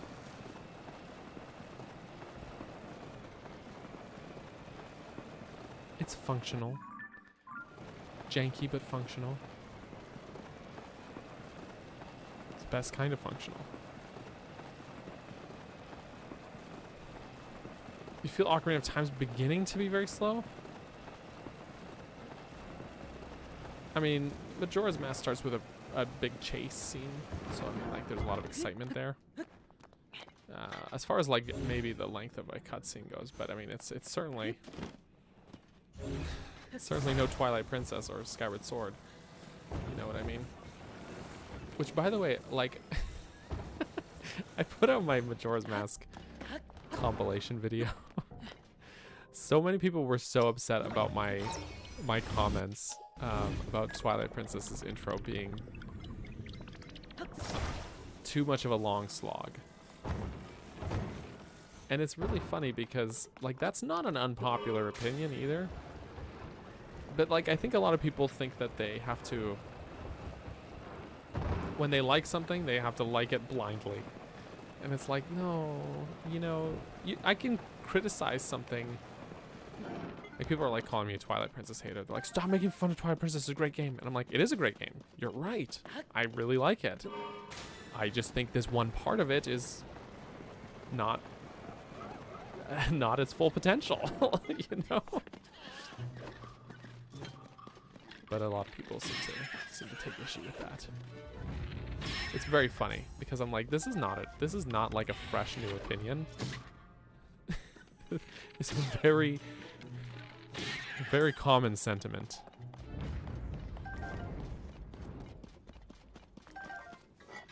Just gives me a laugh.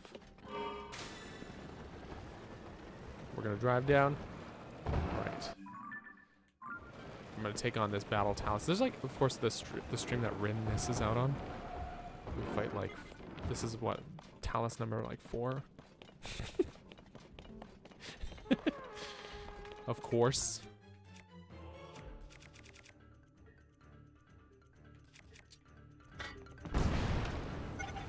Anyways, just remember, kids, you can like something and still have critiques of it. That's the moral of the story.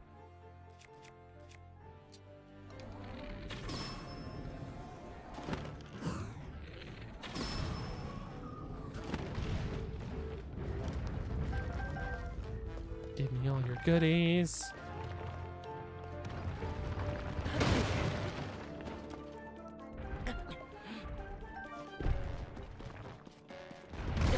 Oof. Yes, I think that is accurate to say. I just think, like, Ocarina of Time's intro is still, like, sets the stage up narratively quite well, while also not being a total drag. Like, I obviously I made a whole video on it, but like inside the Deku Tree is way more interesting of a tutorial than what, you know, those other games do. And it still works with the story and the world building and setting up Link's relationship with the world and all that stuff. And then I have people in my comments saying like, no, herding goats in Twilight Princess was necessary for world building reasons. And it's like, no, it wasn't. Especially not doing it twice.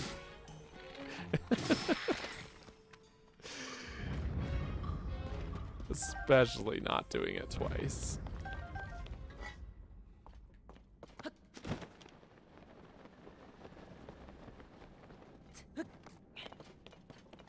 I think Wind Waker does okay at it as well, world building wise, like story, character, relationship building, all that stuff. I think Wind Waker does pretty good there.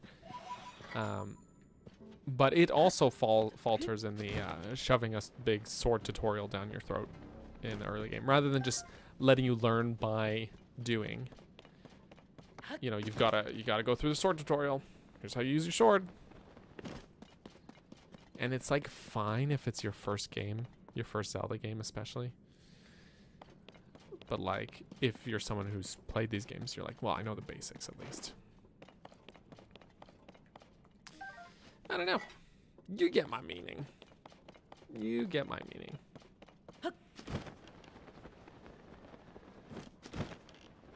I hope. I hope I've made my point. I've been here. I've been here. But not there. Off to haircut. Tetra. Have a good haircut.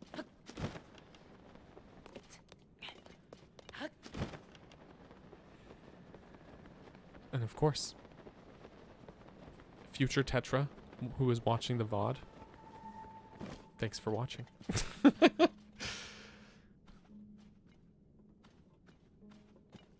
Yeah, I have still yet to play Baldur's Gate. TBH with ya. I don't need to waste Lionel bow on this. He's too far away. It's okay. It's okay. Get up there, Link. But, I mean, I've heard nothing but good stuff about it. How? I'm sure that I...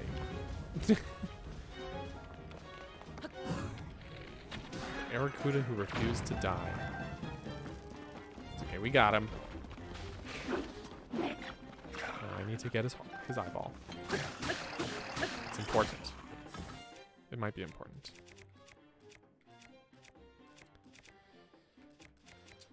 This guy. Get out of here. All right.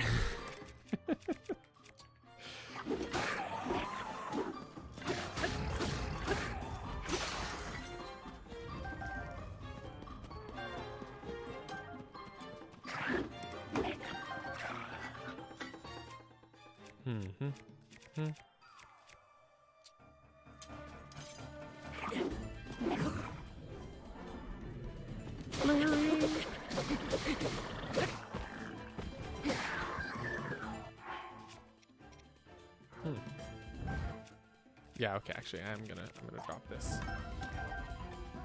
Let's see how this one is. Yeah, that's what I'm looking for.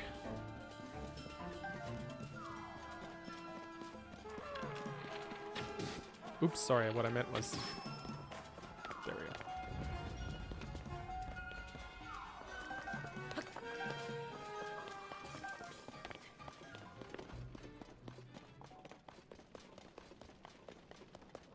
This poor Bokoblin, he got confused.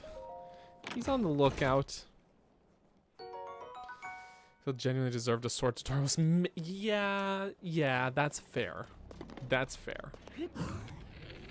There's another bit of a fault here too, is that in games like, let's say Skyward Sword, where you beat the game and then you unlock hero mode, and you're like, okay, cool, hard mode for Skyward Sword. That's great. I've already beaten the game, so I've earned this, right? Cool, right? And then you have to go through the sword tutorial again. And you're like, but I... Come on. Why? Why must we do this? I do appreciate that Skyward Sword HD basically made that tutorial optional. In fact, it streamlined a lot of Skyward Sword's tutorials, but also made the Waggle optional. To teach you patience? No, I didn't, the lesson didn't stick. If that's the case. I'm impatient as ever. No, but I, legit, yeah, like, I'm glad for that. Yeah, like, there should be a thing. I legit think there should be a thing where maybe it asks you start a new save file. Is this your first time playing? Do you want this tutorial? Stuff like that.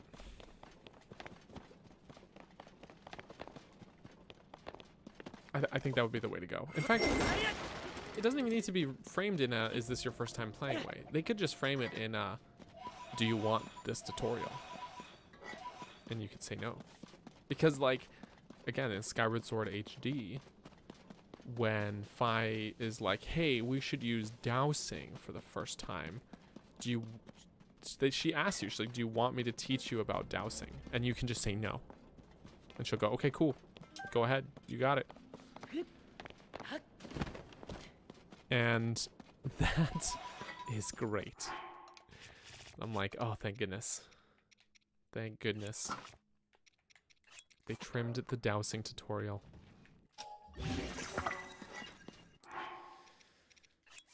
So yeah, that's good stuff. I appreciate that a lot. More games should do stuff like that. The HD port was really good. Guardians or Gloomhands? I honestly love them both for different reasons. They also, I think, so in terms of vibe, Gloomhands, but mechanically, pun intended, I think Guardians stay more interesting to fight than Gloomhands do. The Gloomspawn you can just sort of bomb arrow your way through with good success, and you're good, you know. I thought this was going to be a Yiga camp, but it was just like a monster camp. Oops. Oh well. I don't think I can reasonably get up that way. Guardians definitely get easier as the game goes on, as Breath of the Wild goes on, but they still remain more mechanically complex for longer, I guess. It actually has been fun, like, because I have been replaying Breath of the Wild just to see. I'm kind of curious, like, how does it hold up after experiencing this game? And the games do a lot of things differently, and both very well. So yeah, it's good stuff. It's good stuff. But I was like, Guardians are really fun to fight. They are really fun to fight. And I'm not sad to see them go in this game because it makes sense. Like, this game is already fighting the DLC allegations. To have like the same main primary like marketable, I don't know, like I totally get cutting them, but yeah, it's cool. It's cool. That's true too. Yeah, Gloomspawn, like you're basically, no matter your playstyle, you're gonna want to just do a ton of bomb arrows and yeah. We cracked the 4 armor. This is pretty much where we're wrapping things up. I just wanted to get back to this light route, which I guess I could warp to, but you know, it was all good. If there was one somewhere, yeah, that's fair. That is fair. That is fair. How's my inventory looking? We got lots of strong weapons here. We got some badly damaged shield. Yeah. And we have this bow. I don't want it. I won't use it. Don't want it.